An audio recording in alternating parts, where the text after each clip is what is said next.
ಕ್ರೀಡಾಪಟು ಹಾಗೂ ವ್ಯಕ್ತಿತ್ವ ವಿಕಸನ ತರಬೇತುದಾರ ಅರ್ಜುನ್ ದೇವಯ್ಯ. ಅರ್ಜುನ್ ದೇವಯ್ಯ ಅವರು ಹುಟ್ಟಿದ್ದು ಕೊಡಗು ಜಿಲ್ಲೆಯ ಈಚೂರಿನಲ್ಲಿ. ಪ್ರಾಥಮಿಕ ಶಿಕ್ಷಣವನ್ನು ಕನ್ನಡದಲ್ಲೇ ಪಡೆದ ಇವರು ಬಿಕಾಂ LLBಯ ಜೊತೆಗೆ industrial relationship and personal management ವಿಷಯದಲ್ಲಿ ಸ್ನಾತಕೋತ್ತರ ಪದವಿಯನ್ನ ಪಡೆದಿದ್ದಾರೆ. 21ನೇ ವಯಸ್ಸಿಗೆ ತಮ್ಮ ಕ್ರೀಡಾ ಜೀವನವನ್ನು ಪ್ರಾರಂಭಿಸಿದ ಇವರು ಕೇವಲ 4 ವರ್ಷಗಳ ಅವಧಿಯಲ್ಲೇ ಯಶಸ್ಸಿನ ಮೆಟ್ಟಿಲುಗಳನ್ನ ಏರಿದರು, ದಾಖಲೆಗಳನ್ನ ಮಾಡಿದರು. ಸೌತ್ ಏಷ್ಯನ್ ಗೇಮ್ಸ್ನ 200 ಮೀಟರ್ ರನ್ನಿಂಗ್ ಹಾಗೂ 4x100 ಮೀಟರ್ ರಿಲೇ ಪಂದ್ಯಗಳಲ್ಲಿ ಚಿನ್ನದ ಪದಕ, ಸಿಂಗಪೂರ್ ಇಂಟರ್ನ್ಯಾಷನಲ್ ಮೀಟ್ನಲ್ಲಿ ಚಿನ್ನದ ಪದಕ, ಏಷ್ಯನ್ ಅಥ್ಲೆಟಿಕ್ಸ್ ಹಾಗೂ ಮಲೇಷಿಯನ್ ಇಂಟರ್ನ್ಯಾಷನಲ್ ಮೀಟ್ನಲ್ಲಿ ಬೆಳ್ಳಿಯ ಪದಕ ವಿಜೇತರಾಗಿರುವ ಅರ್ಜುನ್ ದೇವಯ್ಯ 200 ಹಾಗೂ 400 ಮೀಟರ್ಗಳ ವಿವಿಧ ಹಂತಗಳ ಕ್ರೀಡೆಗಳಲ್ಲಿ 9 ಬಾರಿ ದೇಶದ ಮೊದಲನೇ ಸ್ಥಾನವನ್ನ ಅಲಂಕರಿಸಿದ್ರು. ಹಾಗೆ ಕರ್ನಾಟಕ ರಾಜ್ಯದ ಕ್ಯಾಪ್ಟನ್ ಆಗಿ 7 ಬಾರಿ ತಂಡವನ್ನ ಮುನ್ನಡೆಸಿದ್ದಾರೆ. ಇವರಿಗೆ ನ್ಯಾಷನಲ್ ಅಥ್ಲೆಟಿಕ್ ಫೆಡರೇಷನ್ನಿಂದ ಕಿಲ್ಲರ್ ಇನ್ಸ್ಟಿಂಕ್ಟ್ ಎನ್ನುವ ಬಿರುದು ದೊರೆತಿದೆ. ಜೊತೆಗೆ ರಾಜ್ಯೋತ್ಸವ ಪ್ರಶಸ್ತಿ, ಏಕಲವ್ಯ ಪ್ರಶಸ್ತಿ, ಇನ್ನೂ ಹಲವಾರು ಪ್ರಶಸ್ತಿ ಪುರಸ್ಕಾರಗಳನ್ನ ಪಡೆದಿದ್ದಾರೆ. ಕಿರಿಯರಿಗೆ ಅವಕಾಶ ಮಾಡಿಕೊಡಲು ಅಂತಾರಾಷ್ಟ್ರೀಯ ಕ್ರೀಡೆಯಿಂದ ಹಿಂದೆ ಸರಿದ ಅರ್ಜುನ್ ದೇವಯ್ಯ ಅಭಿಮನ್ಯು ಅಕಾಡೆಮಿಯನ್ನು ಸ್ಥಾಪಿಸಿ ಅದರ ಸಿಇಒ ಆಗಿದ್ದಾರೆ. ಜೀವನ ಕೌಶಲ್ಯ, ವ್ಯಕ್ತಿತ್ವ ವಿಕಸನ ತರಬೇತುದಾರರಾಗಿ ಹೆಸರು ಮಾಡಿರುವ ಇವರು ಯುವಜನತೆಯ ಸರ್ವತೋಮುಖ ಅಭಿವೃದ್ಧಿಗಾಗಿ ಶಿಬಿರಗಳನ್ನು, ಕಾರ್ಯಾಗಾರಗಳನ್ನು ನಡೆಸ್ತಾ ಇದ್ದಾರೆ. ವಿದ್ಯಾರ್ಥಿಗಳು, ಪ್ರಾಧ್ಯಾಪಕರು, ಪೋಷಕರಿಗೆ ಮಾತ್ರವಲ್ಲ, ಬಹುರಾಷ್ಟ್ರೀಯ ಕಂಪನಿಗಳಲ್ಲೂ ಕಾರ್ಯಾಗಾರಗಳನ್ನು ನಡೆಸುತ್ತಾ ರಾಷ್ಟ್ರ ಮಟ್ಟದಲ್ಲಿ ಹೆಸರು ಮಾಡಿದ್ದಾರೆ. ಇವರ ಎಲ್ಲ ಸಾಧನೆಗಳಿಗೆ ಅಭಿನಂದಿಸುತ್ತಾ ಶುಭೋದಯ ಕರ್ನಾಟಕ ತಂಡ ಶ್ರೀ ಅರ್ಜುನ್ ದೇವಯ್ಯ ಅವರನ್ನು ಆತ್ಮೀಯವಾಗಿ ಸ್ವಾಗತಿಸುತ್ತಿದೆ.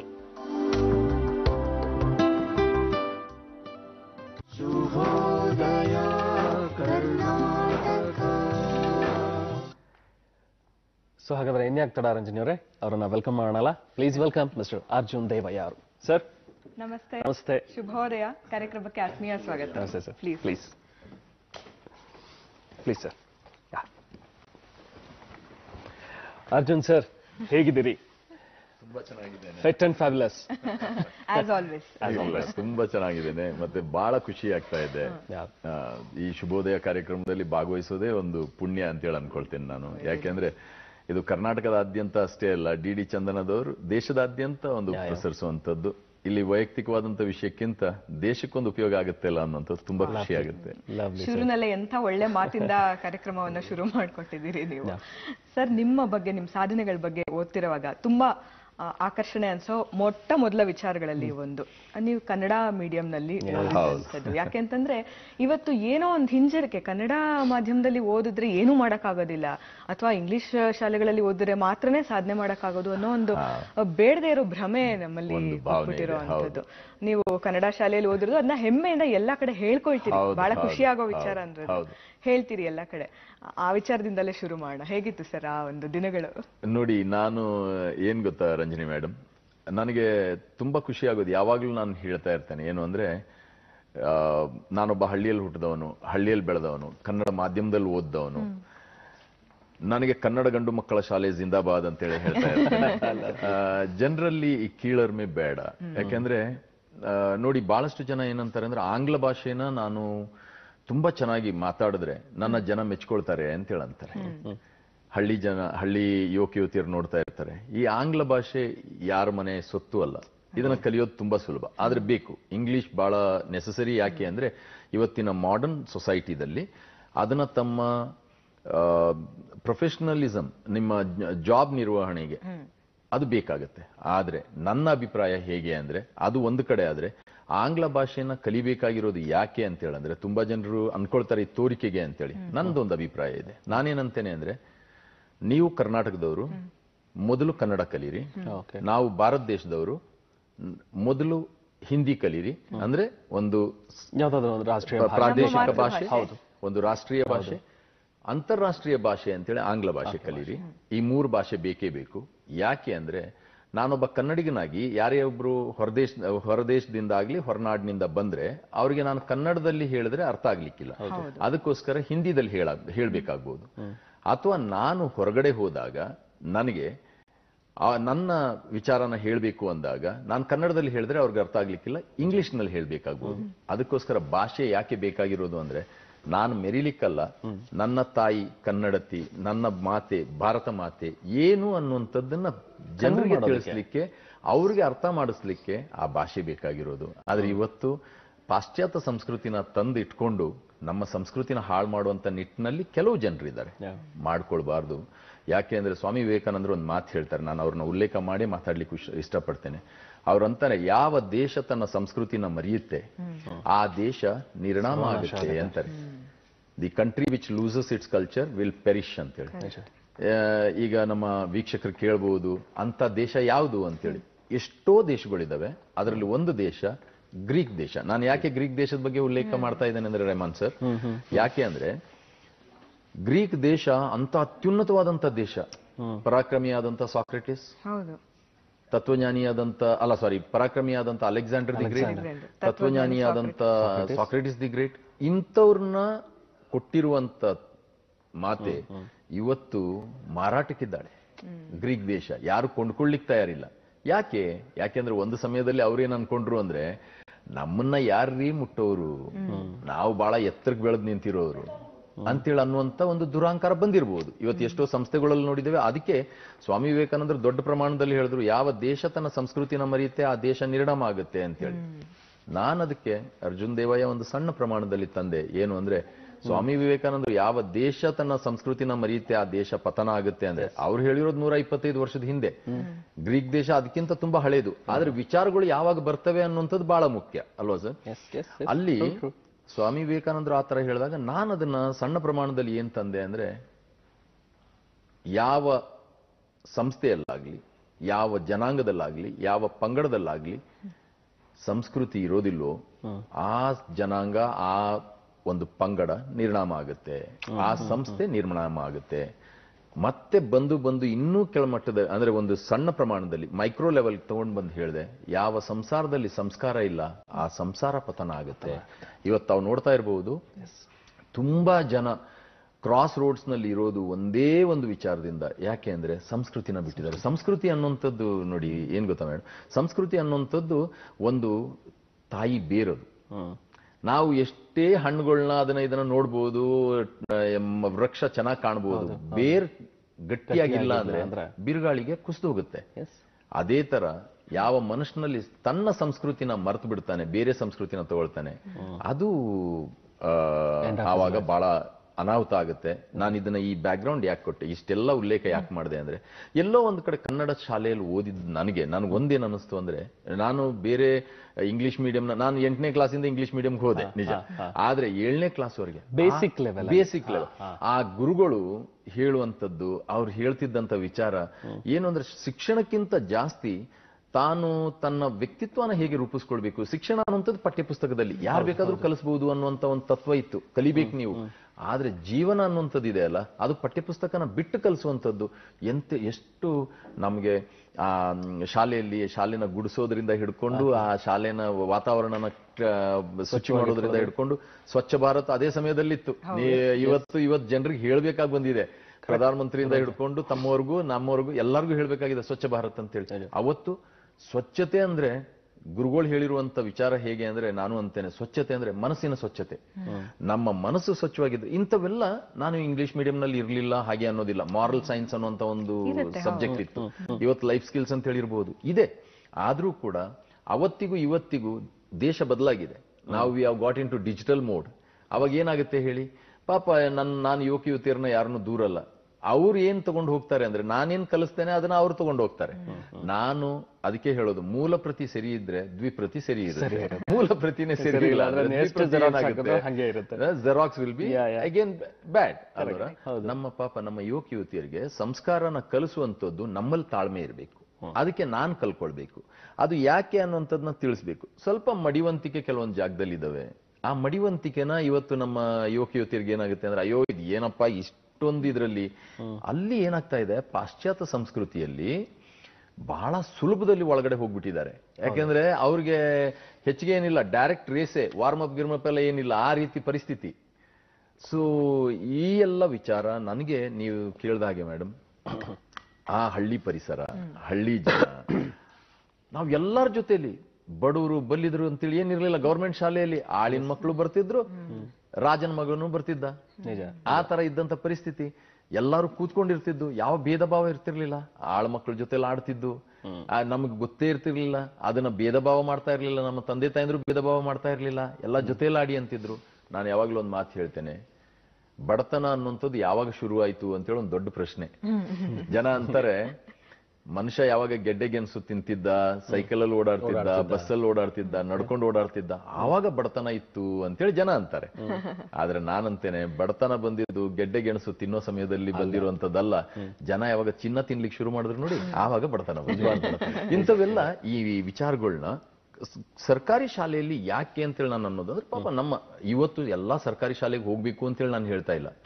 ಸರ್ಕಾರನು ಈ ವಿಷಯದಲ್ಲಿ ಒಂದು ಸಣ್ಣ ವಿಚಾರದಲ್ಲಿ ವಿಚಾರ ಮಾಡಬೇಕು. ಇವತ್ತು ನಮ್ಮ ಸರ್ಕಾರಿ ಶಾಲೆಗಳನ್ನ ಪುನರ್ಜೀವನ ಮಾಡಿದ್ರೆ ತುಂಬಾ ಆಂಗ್ಲ ಮಾಧ್ಯಮಗಳು ಬಹಳಷ್ಟು, ನಾವು ಫಿನ್ಲ್ಯಾಂಡ್ ಬಗ್ಗೆ ಅದ್ರ ಬಗ್ಗೆ ಇದ್ರ ಬಗ್ಗೆ ಮಾತಾಡ್ತೇವೆ. ಸತ್ಯವಾಗ್ಲೂ ಹೇಳ್ಬೇಕಂದ್ರೆ, if we follow even 10% of what is there, ನಾವು 10% ಫಾಲೋ ಮಾಡ್ಬಿಟ್ರೆ ಇವತ್ತು ಎಷ್ಟು ಜಾಗ ಇರುವಂತ ವಿಶಾಲವಾದಂತ ಜಾಗ ಇರೋದು ಗವರ್ಮೆಂಟ್ ಶಾಲೆಗಳಿಗೆ ಮಾತ್ರ.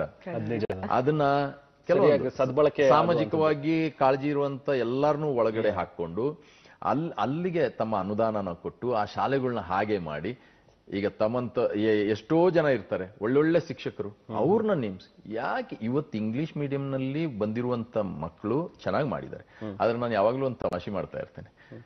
ಇವತ್ತು ನಮ್ಮ ಬಹಳಷ್ಟು ರಾಜ್ಯದ ಮುಖ್ಯಮಂತ್ರಿಗಳು, ಕೆಲವೊಂದು ಪ್ರಧಾನಿಗಳನ್ನ ಬಿಟ್ಬಿಡಿ, ಬಹಳಷ್ಟು ರಾಜ್ಯದ ಮುಖ್ಯಮಂತ್ರಿಗಳು, ಬಹಳಷ್ಟು ಪ್ರಧಾನಿಗಳು ಹಳ್ಳಿಯಿಂದ ಬಂದು ಡೆಲ್ಲಿನ ಆಡಿರೋದು, ರಾಜಧಾನಿಯಲ್ಲಿ ಮೆರೆದಿರೋದು ಹೊರತು ಆಂಗ್ಲ ಮಾಧ್ಯಮದಿಂದ ಬಂದಿರುವಂತವ್ರು ಎಷ್ಟು ಜನ ಇದ್ದಾರೆ? ಬಹಳ ಕಮ್ಮಿ. ಅರ್ಜುನ್ ಸರ್, ಹಾಗೆ ನಿಮ್ಮ ಈ ಮುಂದಿನ ಪ್ರಶ್ನೆ ಹೋಗಕ್ ಮುಂಚೆ ಅವರು ಈ ಕನ್ನಡ ಮಾಧ್ಯಮಕ್ಕೆ ಮತ್ತೆ ಸರ್ಕಾರಿ ಶಾಲೆಗಳಿಗೆ ಜೈಕಾರ ಹೇಳಿದ್ರಲ್ಲಿ ನಾವಿಬ್ರು ದನಿ ಸೇರಿಸಬಹುದು. ಯಾಕೆಂದ್ರೆ ನಾವಿಬ್ರು ಕೂಡ ಕನ್ನಡ ಮಾಧ್ಯಮ, ಜೀವಶಾಸ್ತ್ರ, ರಸಾಯನಶಾಸ್ತ್ರ, ಭೌತಶಾಸ್ತ್ರನೇ ಬರುತ್ತೆ ಹೊರತು ಎರಡನೇ ಬರುತ್ತೆ, 2 1 2 ಬರೋದಿಲ್ಲ. ಇಬ್ರು ಪ್ರಾಥಮಿಕ ಶಾಲೆನ ಕನ್ನಡ ಮಾಧ್ಯಮದಲ್ಲೇ ಮಾಡಿರೋ. ಸೊ ನಿಮ್ ಜೊತೆಗೆ ಒಂದ್ ಜೈಕಾರಕ್ಕೆ ನಮ್ದು ತುಂಬಾ ಜನ ಮೇಡಮ್. ಇವತ್ತು ನೀವು ಈಗಿನ ಪೀಳಿಗೆ ಬಿಟ್ರೆ ಸ್ವಲ್ಪ ಒಂದು 15 ವರ್ಷದ ಹಿಂದೆ ಹೋದ್ರೆ ಇದ್ದಂತವ್ರು ಬಹಳಷ್ಟು ಜನ ಆಂಗ್ಲ ಮಾಧ್ಯಮದಲ್ಲೇ, 15-18 ವರ್ಷದ ಹಿಂದೆ ಹೋದ್ರೆ ಬಹಳಷ್ಟು ಜನ ಕನ್ನಡ ಮಾಧ್ಯಮದಲ್ಲಿ ಓದ್ತಾರೆ. ಇಲ್ಲ, ನನಗೆ ಏನ್ ಅನ್ಸುತ್ತೆ ಅಂದ್ರೆ, ಆ ಸಂಸ್ಕೃತಿನ ಹಿಡಿದಿರುವಂತ ಒಂದು ಸಂಸ್ಕೃತಿ ಅಂದ್ಕೂಡ್ಲೆ ಎಲ್ಲೋ ಬೋಧನೆ ಅಂತ ಹೇಳಲ್ಲ ಸರ್. ಇದನ್ನ ನಾನು ಚುಟುಕಾಗಿ ಮುಗಿಸ್ತೇನೆ, ಯಾಕಂದ್ರೆ ಬೇರೆ ವಿಚಾರಕ್ಕೆ ಹೋಗ್ಬೇಕು. ಆ ಎಲ್ಲರೂ ಕೂಡಿ ಸಹಬಾಳ್ವೆ ಅಂತೇವೆ. ಸಹಬಾಳ್ವೆ ಎಲ್ಲಿತ್ತು ಅಲ್ಲಿತ್ತು. ಇವತ್ತು ಯಾವುದೋ ಒಂದು ಶಾಲೆಯಲ್ಲಿ ಬಹಳ ಅನುಕೂಲತೆ ಇದೆ, ನನ್ನ ಮಗ ನಿಮ್ಮ ಮಗ ಓದ್ಬೋದು. ಪಾಪ ಹಳ್ಳಿಯಿಂದ ಬರೋ ಮಕ್ಕಳು ಇನ್ನೂ ಹಾಗೆ ಇದ್ದಾರೆ. ಆದ್ರೆ ನಾನು ತಮಗೆ ಹೇಳ್ತೇನೆ, ಇವತ್ತು ಹಳ್ಳಿ ಮಕ್ಕಳಲ್ಲಿ ಇರುವಂತ ತಾಕತ್ತು, ಫಿಸಿಕಲ್ ಸ್ಟ್ರೆಂತ್, ಕಂಪ್ಯಾರಿಸನ್ ಮಾಡ್ತಾ ಇರೋದಷ್ಟೇ, ಪಟ್ಟಣದಲ್ಲಿ ಇಲ್ಲ ಅಂತ ಹೇಳಿಲ್ಲ. ನ್ಯಾಚುರಲ್ ಆಗಿ ಬೆಳೆಸ್ಕೊಂಡಿರುವಂತ ಸ್ಟ್ರೆಂತ್ ಇದೆ ನೋಡಿ, ಅದ್ಭುತವಾಗಿರೋದು ಹಳ್ಳಿದಲ್ಲಿ. ಯಾಕೆಂದ್ರೆ ಅವರು 6-5 ಕಿಲೋಮೀಟರ್ ಹೋಗ್ತಾರೆ. ಇವತ್ತು ಸರ್ಕಾರ ಅವರಿಗೆ ಅನುದಾನ ಮಾಡಿಕೊಟ್ಟು ಸೈಕಲ್, ಹೆಣ್ಮಕ್ಳು ಸೈಕಲ್ ತುಳ್ಕೊಂಡು ಹೋಗೋದು ನೋಡ್ಬೇಕು. ನಾನು ಆಕ್ಚುಲಿ ನನ್ನ ಒಂದು ಕೊಡಗಿನವನಾದ್ರೂ ಕೂಡ ಒಡೆಯರ್ ಹೊಸಳ್ಳಿ ಅಂತೇಳಿ, ಮೈಸೂರು ಹತ್ರ ಒಡೆಯರ್ ಹೊಸಳ್ಳಿ ಅಂತೇಳಿ, ಅಲ್ಲಿ ಒಂದು ಸಣ್ಣ, ನನಗೇನು ಅಂದ್ರೆ ಅಲ್ಲಿ ಹಳ್ಳಿಯಲ್ಲಿ ಇರಬೇಕು, ಹಳ್ಳಿ ಪರಿಸರದಲ್ಲಿ ಅಕ್ಕಪಕ್ಕದಲ್ಲಿರೋ ಗವರ್ಮೆಂಟ್ ಶಾಲೆಗಳಿಗೆ, ಕಾಲೇಜ್ಗಳಿಗೆ ಹೋಗ್ಬೇಕು ಅನ್ನೋಂಥ ಒಂದು ನಿಟ್ಟಿನಲ್ಲಿ ತುಂಬಾ ಜಾಗ ಬಹಳಷ್ಟು ಕಡೆ ಹೋಗ್ತೇನೆ. ಆದ್ರೆ ಅಲ್ಲೊಂದು ವಾಸಕ್ಕೆ ಒಂದು ಸಣ್ಣ ಫಾರ್ಮ್ ಮಾಡಿದ್ದೇನೆ. ನಾನು ಮೊನ್ನೆ ಬರ್ತಾ ಇರ್ಬೇಕಾದ್ರೆ ಶಾಲೆ ಮಕ್ಕಳು ಬರ್ತಾ ಇದ್ರು. ನಾನು ಅವ್ರಿಗಂದೆ, ಆ ಮಕ್ಕಳಿಗೆ, ಎಷ್ಟು ಚೆನ್ನಾಗಿದ್ದೀರಾ ಅಂದ್ರೆ, ಆ ಸದೃಢವಾಗಿದ್ದೀರಾ, ಏನ್ ನಮ್ಮಲ್ಲಿ ಇಷ್ಟೆಲ್ಲ ಸರ್ಕಸ್ ಮಾಡ್ಲಿಕ್ಕೆ ಆ ಜಿಮ್ ಸೇರು, ಈ ಜಿಮ್ ಸೇರು, ಆ ದುಡ್ಡನ್ನ ಉಳಿಸ್ಕೊಂಡ್ರೆ ಪಾಪ ಈ ಗವರ್ಮೆಂಟ್ ಶಾಲೆ ಮಕ್ಕಳು ಮೆಡಿಕಲ್ ಮಾಡಬಹುದು, ಇಂಜಿನಿಯರಿಂಗ್ ಮಾಡಬಹುದು. ಸೊ ನೀವು ಮಾತು ಉದ್ದಕ್ಕೂ ಕೂಡ ಹಳ್ಳಿಗಾಡು, ಆ ಒಂದು ಸೊಗಡು ನಿಮ್ಮ ಮಾತುಗಳಲ್ಲೂ ಕೂಡ ಕೇಳಿ ಬರ್ತಾ ಇತ್ತು. ಅಂದ್ರೆ ನಿಮ್ಮ ಈ ಪರಿಸರ, ಈಗ ಇನ್ಫ್ಯಾಕ್ಟ್ ಹೇಳ್ಬೇಕು ಅಂದ್ರೆ ಕೊಡಗಿನ ಜನ ಅಂತ ಹೇಳಿದ ತಕ್ಷಣ ಬಹಳನೇ ಖುಷಿ ಆಗುತ್ತೆ ಅವ್ರ ಜೊತೆಗೆ ಮಾತಾಡೋದಕ್ಕೆ. ಅವರಲ್ಲಿರೋ ಒಂದು ಶಿಸ್ತು, ಅವರಲ್ಲಿರುವಂತಹ ಒಂದು ಸಮಯ ಪಾಲನೆ, ಅಥವಾ ಅವ್ರ ಸ್ಪೋರ್ಟ್ಸಿಗೆ ಕೊಡೋ ಹೊತ್ತಾಗಿರ್ಬೋದು, ದೇಶ ಕಾಯೋದಕ್ಕೆ ಕೊಡುವಂತಹ ಒಂದು ಅವರ ಒಂದು ಪ್ರೀತಿ ಇರ್ಬೋದು ಆ ಕಡೆಗೆ. ಸೊ ನಿಮ್ಮಲ್ಲಿರುವಂತಹ ಸ್ನೇಹ, ಸೌಹಾರ್ದತೆ ಎಲ್ಲವೂ ಕೂಡ ಅಟ್ರಾಕ್ಟ್ ಆಗತ್ತೆ. ಕೊಡಗಿನವರು ಅಂದ ತಕ್ಷಣ ಒಂದು ಸತಿ ತಿರುಗಿ ನೋಡೋ ರೀತಿಲಿ ಅನಿಸುತ್ತೆ. ಸೊ ನಿಮ್ಮ ಈ ಒಂದು ಪರಿಸರ ಎಷ್ಟು ಮುಖ್ಯ ಆಯ್ತು ನಿಮಗೆ, ನಿಮ್ಮನ್ನ ಈ ರೀತಿಯಾಗಿ ರೂಪುಗೊಳ್ಳುವಂತೆ ಮಾಡೋದು? ಸರ್, ಬಹಳ ಒಳ್ಳೆ ಪ್ರಶ್ನೆ ಕೇಳಿದೀರಾ. ಇದು ನಾನು ಕೊಡಗಿಗೆ ಮಾತ್ರ ಸೀಮಿತವಾಗಿ ಹೇಳೋದಿಲ್ಲ. ಆದ್ರೂ ಕೂಡ ಕೊಡಗಿನ ಬಗ್ಗೆ 2 ಮಾತು ಮಾತಾಡಿ ಆಮೇಲಿಂದ ಬೇರೆ ಹೇಳ್ತೇನೆ. ಕೊಡಗಿನಲ್ಲಿ ನಾನು ಯಾವಾಗ್ಲೂ ಹೇಳ್ತೇನೆ, ಕೊಡಗಿನ ಮಣ್ಣಲ್ಲಿ ಹುಟ್ಟಿರುವಂತವ್ರು ಬಹಳಷ್ಟು ಕ್ರೀಡಾಪಟುಗಳು ಯೋಧರು ಎಲ್ಲ ಆಗಿದ್ದಾರೆ ಇವತ್ತು. ಜನರಲ್ ಕಾರ್ಯಪ್ಪಾಜ ಅವರು ಮತ್ತೆ ಜನರಲ್ ತಿಮ್ಮಯ್ಯ ಅವರು ಮತ್ತೆ ಬಹಳಷ್ಟು ಜನ ಮೇಜರ್ ಜನರಲ್ಸ್ ಆಗಿ ತುಂಬಾ. ಆಮೇಲೆ ಸ್ಪೋರ್ಟ್ಸ್ ಮೆನ್ಸ್ ನಲ್ಲಿ MP ಗಣೇಶ್ ಅವರಿಂದ ಹಿಡ್ಕೊಂಡು ಗೋವಿಂದ ಅವರಿಂದ ಹಿಡ್ಕೊಂಡು ಅಶ್ವಿನಿ ನಾಚಪ್ಪನವ್ರಿಗೂ ಬಹಳಷ್ಟು ಜನ ನಾನು ಹೇಳ್ತಾ ಹೋದ್ರೆ ಅದು ಕೊನೆ ಬಹಳ ಸಣ್ಣ ಜಿಲ್ಲೆ ಒಂದಾನೊಂದು ಸಮಯದಲ್ಲಿ ರಾಜ್ಯ ಆಗಿದ್ದಂಥದ್ದು. ಆದ್ರೆ ಬಹಳ ಸಣ್ಣ ಜಿಲ್ಲೆ ಪರಿಸರ ಪ್ರೇಮಿಗಳು, ನೀವು ಹೇಳ್ದಾಗೆ ಯೋಧರು, ಧೈರ್ಯವಂತರು, ಪ್ರಾಮಾಣಿಕರು, ಮತ್ತೆ ಎಲ್ಲೋ ಒಂದು ಕಡೆ ಒಬ್ಬೊಬ್ರು ಇರ್ತಾರೆ ಇದಕ್ಕೆ ಒಂದು ಕಪ್ಪು ಚುಕ್ಕಿ ಹಚ್ಚಲಿಕ್ಕೆ, ಅವ್ರನ್ನ ಬಿಟ್ಬಿಡಿ, ಬ್ಲಾಕ್ ಸ್ಪಾಟ್ಸ್ ಇದ್ದೇ ಇರುತ್ತೆ. ಆದ್ರೆ ಇದು ಯಾಕೆ ಸಾಧ್ಯ ಆಯ್ತು ಅಂತೇಳಿ ನಾನು ತಿಳ್ಕೊಂಡು ಬಂದಾಗ ಜಾಗ್ರಫಿಕಲ್ ಬ್ಯಾಕ್ಗ್ರೌಂಡ್, ಭೌಗೋಳಿಕವಾಗಿ ಏನಿದೆ ನೋಡಿ, ಅದು ಬಹಳಷ್ಟು ಪ್ರಭಾವ ಬೀರಿದೆ. We are all in the high altitude. ಅದರಿಂದಾಗಿ ನಿಮ್ಮ ಏರೋಬಿಕ್ ಥ್ರೆಶೋಲ್ಡ್ ಇರುತ್ತೆ ನೋಡಿ, ನಮ್ಮಲ್ಲಿ ಏರೋಬಿಕ್ ಥ್ರೆಶೋಲ್ಡ್, ಎನೋರೋಬಿಕ್ ಥ್ರೆಶೋಲ್ಡ್ ಅಂತೇಳಿ ಒಬ್ಬ ಕ್ರೀಡಾಪಟುಗೆ ಇರುತ್ತೆ. ಏರೋಬಿಕ್ ಥ್ರೆಶೋಲ್ಡ್ ಏನಿರುತ್ತೆ ನೋಡಿ, ಅದು ನ್ಯಾಚುರಲಿ ಜಾಸ್ತಿ ಇರುತ್ತೆ. ಅಂದ್ರೆ ಅದರ ಅರ್ಥ ನನ್ನ ಕಾರ್ಡಿಯೋ ಕೆಪಾಸಿಟಿ, ನನ್ನ ಹೃದಯದ ಕೆಪಾಸಿಟಿ ಬೇರೆ ಮಾಮೂಲಿ ಒಂದು ಸಮತಟ್ಟಾದಂತ ಜಾಗದಲ್ಲಿ ಇರುವಂತ ಒಂದು ಜನಾಂಗಕ್ಕೆ ನೋಡಿದ್ರೆ ಹಳ್ಳಿಗಾಡಲ್ಲಿ ಇರುವಂತ ಜನಾಂಗದವ್ರದ್ದು ಜಾಸ್ತಿ ಇರುತ್ತೆ. ಯಾಕೆ ಅಂದ್ರೆ ಅವರ ಆ ದೈನಂದಿನ ಜೀವನ ಏನಿದೆ ನೋಡಿ, ಆ ಜೀವನದಲ್ಲಿ ಅವರು ಹಾಸುಕ್ಬಿಟ್ಟಿರ್ತಾರೆ. ಆ ಕ್ರೀಡೆ ಅನ್ನುವಂಥದ್ದು, ಈಗ ಕ್ರೀಡಾಪಟುಗಳು ಬಹಳಷ್ಟು ಜನ ಅಂತಾರೆ, ಕ್ರೀಡಾಪಟು ಅವ್ನು ಪ್ರಾಕ್ಟೀಸ್ ಮಾಡ್ದ ಅದಕ್ಕೆ ಅಂತೇಳಿ. ನಿಜವಾಗ್ಲೂ ಹೇಳ್ಬೇಕಂದ್ರೆ ಪ್ರತಿಯೊಬ್ಬ ವ್ಯಕ್ತಿ ಯಾವುದೇ ಒಂದು ಕ್ಷೇತ್ರ ಇರ್ಬೋದು, ಹುಟ್ಟದಾಗಲೇ ಆ ಒಂದು ಪ್ರತಿಭೆ ಅವರಲ್ಲಿ ಇರುತ್ತೆ, ನಾವು ಗುರ್ತಿಸಿರಲ್ಲ ಅಷ್ಟೇ. ಈಗ ನನ್ನ ಹಣೆ ಬರೇನೋ ಅದೇ, ಆಮೇಲಿಂದ ಹೇಳ್ತೇನೆ 21ನೇ ವಯಸ್ಸಿಗೆ ತಾವು ಪರಿಚಯ ಮಾಡುವಾಗ ಹೇಳಿದ್ರೆ 21ನೇ ವಯಸ್ಸಿಗೆ ನಾನು ಬಂದಿರೋದು ಅಂತ ಹೇಳಿ, ಅದ್ರದ್ದು ಬಹಳ ರೋಚಕ ಅಂತ ಹೇಳಿ ಹೇಳೋದಿಲ್ಲ, ಆದ್ರೂ ಕೂಡ ಯುವತಿಯರಿಗೆ ಖಂಡಿತವಾಗ್ಲೂ ಬಹಳಷ್ಟು ಜನ 21 ವಯಸ್ಸಿಗೆ ಅಯ್ಯೋ ಮುಗಿದೋಯ್ತು ನಮ್ಮ ಜೀವನ ಅಂತೇಳಿ ಅನ್ನುವಂಥದ್ದು ನನಗೂ ಹೇಳಿದ್ದಾರೆ ಜನ. ಇದಕ್ಕೆ ಬರ್ಬೇಕಾದ್ರೆ ಆವಾಗ ಈ ಪರಿಸರದಲ್ಲಿ ಏನಾಗುತ್ತೆ ಅಂದ್ರೆ, ನೀವು ನ್ಯಾಚುರಲಿ ಒಬ್ಬ ಸ್ಪೋರ್ಟ್ಸ್ ಮೆನ್ ಆಗುವಂತ ಗುಣಗಳನ್ನ ತುಂಬಿಕೊಂಡು ಬರ್ತೀರಾ. ಅಲ್ಲಿಂದ ಯಾರೋ ಒಬ್ರು ಸ್ವಲ್ಪ ನಿಮ್ಗೆ ಪ್ರೋತ್ಸಾಹ ಕೊಟ್ಟು ಕೂಡಲೇ ನೀವು ಅಲ್ಲಿಂದ ಇನ್ನೊಂದು ಹಂತಕ್ಕೆ ಹೋಗುವಂಥದ್ದಾಗುತ್ತೆ. ಅದರಿಂದಾಗಿ ನನಗೆ ಕೊಡಗು ಅಂದ ಕೂಡಲೇ ನನಗೆ ಭಂಡಾರವಾದಂಥ ಸಂಸ್ಕೃತಿನ ಕಲಿಸಿರುವಂತ ನಾಡು. ನಮ್ಮಲ್ಲಿ ಕಾಲ್ನ ಮುಟ್ಟಿ ನಮಸ್ಕಾರ ಮಾಡುವಂತ ಒಂದು ಪದ್ಧತಿ ಇದೆ ಹಿರಿಯರಿಗೆ. ನಾನು ಕೊಡಗಿನ ಬಗ್ಗೆ ಹೇಳಬೇಕು ಅಂದ್ರೆ, ನಮ್ಮಲ್ಲಿ ನೋಡಿ, ನಾನು ಬಹಳಷ್ಟು ಹಬ್ಬ ಹರಿದಿನಗಳು ಇಲ್ಲ. ನಮ್ಗಿರೋದು ಮುಖ್ಯವಾಗಿ 3 ಹಬ್ಬ. ಒಂದು ಕೈಲ್ಮೂರ್ತ, 2ನೇದು ಕಾವೇರಿ ಸಂಕ್ರಮಣ, 3ನೇದು ಹುತ್ರಿ, 4ನೇದು ನಾವು ನಮ್ಮ ಹೊಸ ವರ್ಷ ಬಿಸು ಅನ್ಬಹುದು ಅಥವಾ ಹೀಗೆ, ಅಥವಾ ಯುಗಾದಿನೇ ಅನ್ಬಹುದು, ಎಲ್ಲ ಆ ಯುಗಾದಿ ಒಂದು ಆಚರಿಸ್ತೇವೆ. ಇಷ್ಟರಲ್ಲಿ ಎಷ್ಟರ ಮಟ್ಟಿಗೆ ಒಂದು ಸಂದೇಶ ದೇಶಕ್ಕೆ ಸಾರುವಂಥದ್ದಿದೆ ಅಂದ್ರೆ ತಾವು ನಂಬಲಿಕ್ಕಿಲ್ಲ. ಅಷ್ಟರ ಮಟ್ಟಿಗೆ ಕೈಲ್ಮೂರ್ತ ಅನ್ನುವಂಥದ್ದು ನಮ್ಮ ಎಲ್ಲ ನಾವು ಬಿತ್ತನೆ ಎಲ್ಲ ಮಾಡಿದ ಮೇಲೆ ಒಂದು ರಿಲ್ಯಾಕ್ಸ್ ಮಾಡ್ಲಿಕ್ಕಿರುವಂತ ಒಂದು ಹಬ್ಬ, ಎಲ್ಲರೂ ಬಂದು ಕೂಡಾಡುವಂಥದ್ದು. ನಮ್ಮ ಮಂದನಮ್ಮೆ ಅಂತೇಳಿದೆ. ಮಂದನಮ್ಮೆ ಅಂದ್ರೆ ಈ ಪ್ರತಿ ಒಂದು ಊರಲ್ಲಿ ಒಂದು ಎಲ್ಲರೂ ಬಂದು ಸೇರುವಂತ ಜಾಗ. ಅಲ್ಲಿ ಬಂದು ತರ್ಕ ಮಾಡ್ತಿದ್ರು, ಯಾರು ತಪ್ಪು ಸರಿ, ಯಾವ್ದು ಸರಿ, ಎಂಥದ್ದು ಅಂತ ಹೇಳಿ ಮೊದಲಿನಿದ್ರಲ್ಲಿ. ಇತ್ತೀಚೆಗೆ ಅದನ್ನ ಬಹಳ ದೊಡ್ಡ ಪ್ರಮಾಣದಲ್ಲಿ ಯುನೈಟೆಡ್ ಕೊಡವ ಆರ್ಗನೈಸೇಷನ್ ಅಂತೇಳಿ ಒಂದು ಸಂಸ್ಥೆ, ಮಂಜು ಚಿಣ್ಣಪ್ಪನವರು ಅದರದ್ದು, ಅವರು ಅದನ್ನ ಪುನರ್ಜೀವನ ಕೊಡಬೇಕು. ನಾನು ಅವ್ರಿಗಂದೆ ಇದನ್ನ ಮಾಡಬೇಕು, ಯಾಕಂದ್ರೆ ಪ್ರತಿಯೊಂದು ಜನಾಂಗದಲ್ಲಿ ಒಂದು ಸಂಸ್ಕೃತಿ ಅನ್ನುವಂಥದ್ರ ಒಂದು ಬುಡ ಇರುತ್ತೆ ನೋಡಿ, ಅದನ್ನ ತಗೊಂಡು ಹೋಗ್ಬೇಕು ಅಂತೇಳಿ. ನನಗೆ ಈ ಕೊಡಗಿನಲ್ಲಿ ಆ ನಡೆದಾರಿರುವಂತ ಜಾಗ, ನಾನು ಶಾಲೆಗೆ ಹೋಗ್ಬೇಕಾದ್ರೆ ಆ ಗದ್ದೆ ಮುಖಾಂತರ ಹೋಗುವಂಥದ್ದು, ಮಧ್ಯಾಹ್ನ ಊಟಕ್ಕೆ ಬಿಟ್ಟಾಗ ಗದ್ದೆ ಏರಿ ಮೇಲೆ ಕೂತ್ಕೊಂಡು ನಾವು ಊಟ ಮಾಡ್ತಿದ್ದು. ನನಗೆ ನಿಮ್ಗೆ ಹೇಳ್ಬೇಕು ಅಂದ್ರೆ ಪ್ರೇರೇಪಣೆ ಅವಾಗಲೇ ಮೇಡಮ್ ಏನು ಅಂದ್ರೆ, ನಾನು ನೋಡ್ತಾ ಇದ್ದೆ, ಹೇಳಿದ್ರು ಒಂದು ಮಾತು, gold medal is not made up of only gold, there are so much devotion, dedication, ಅದು ಇದು ಎಲ್ಲ ಅಂತೇಳಿ.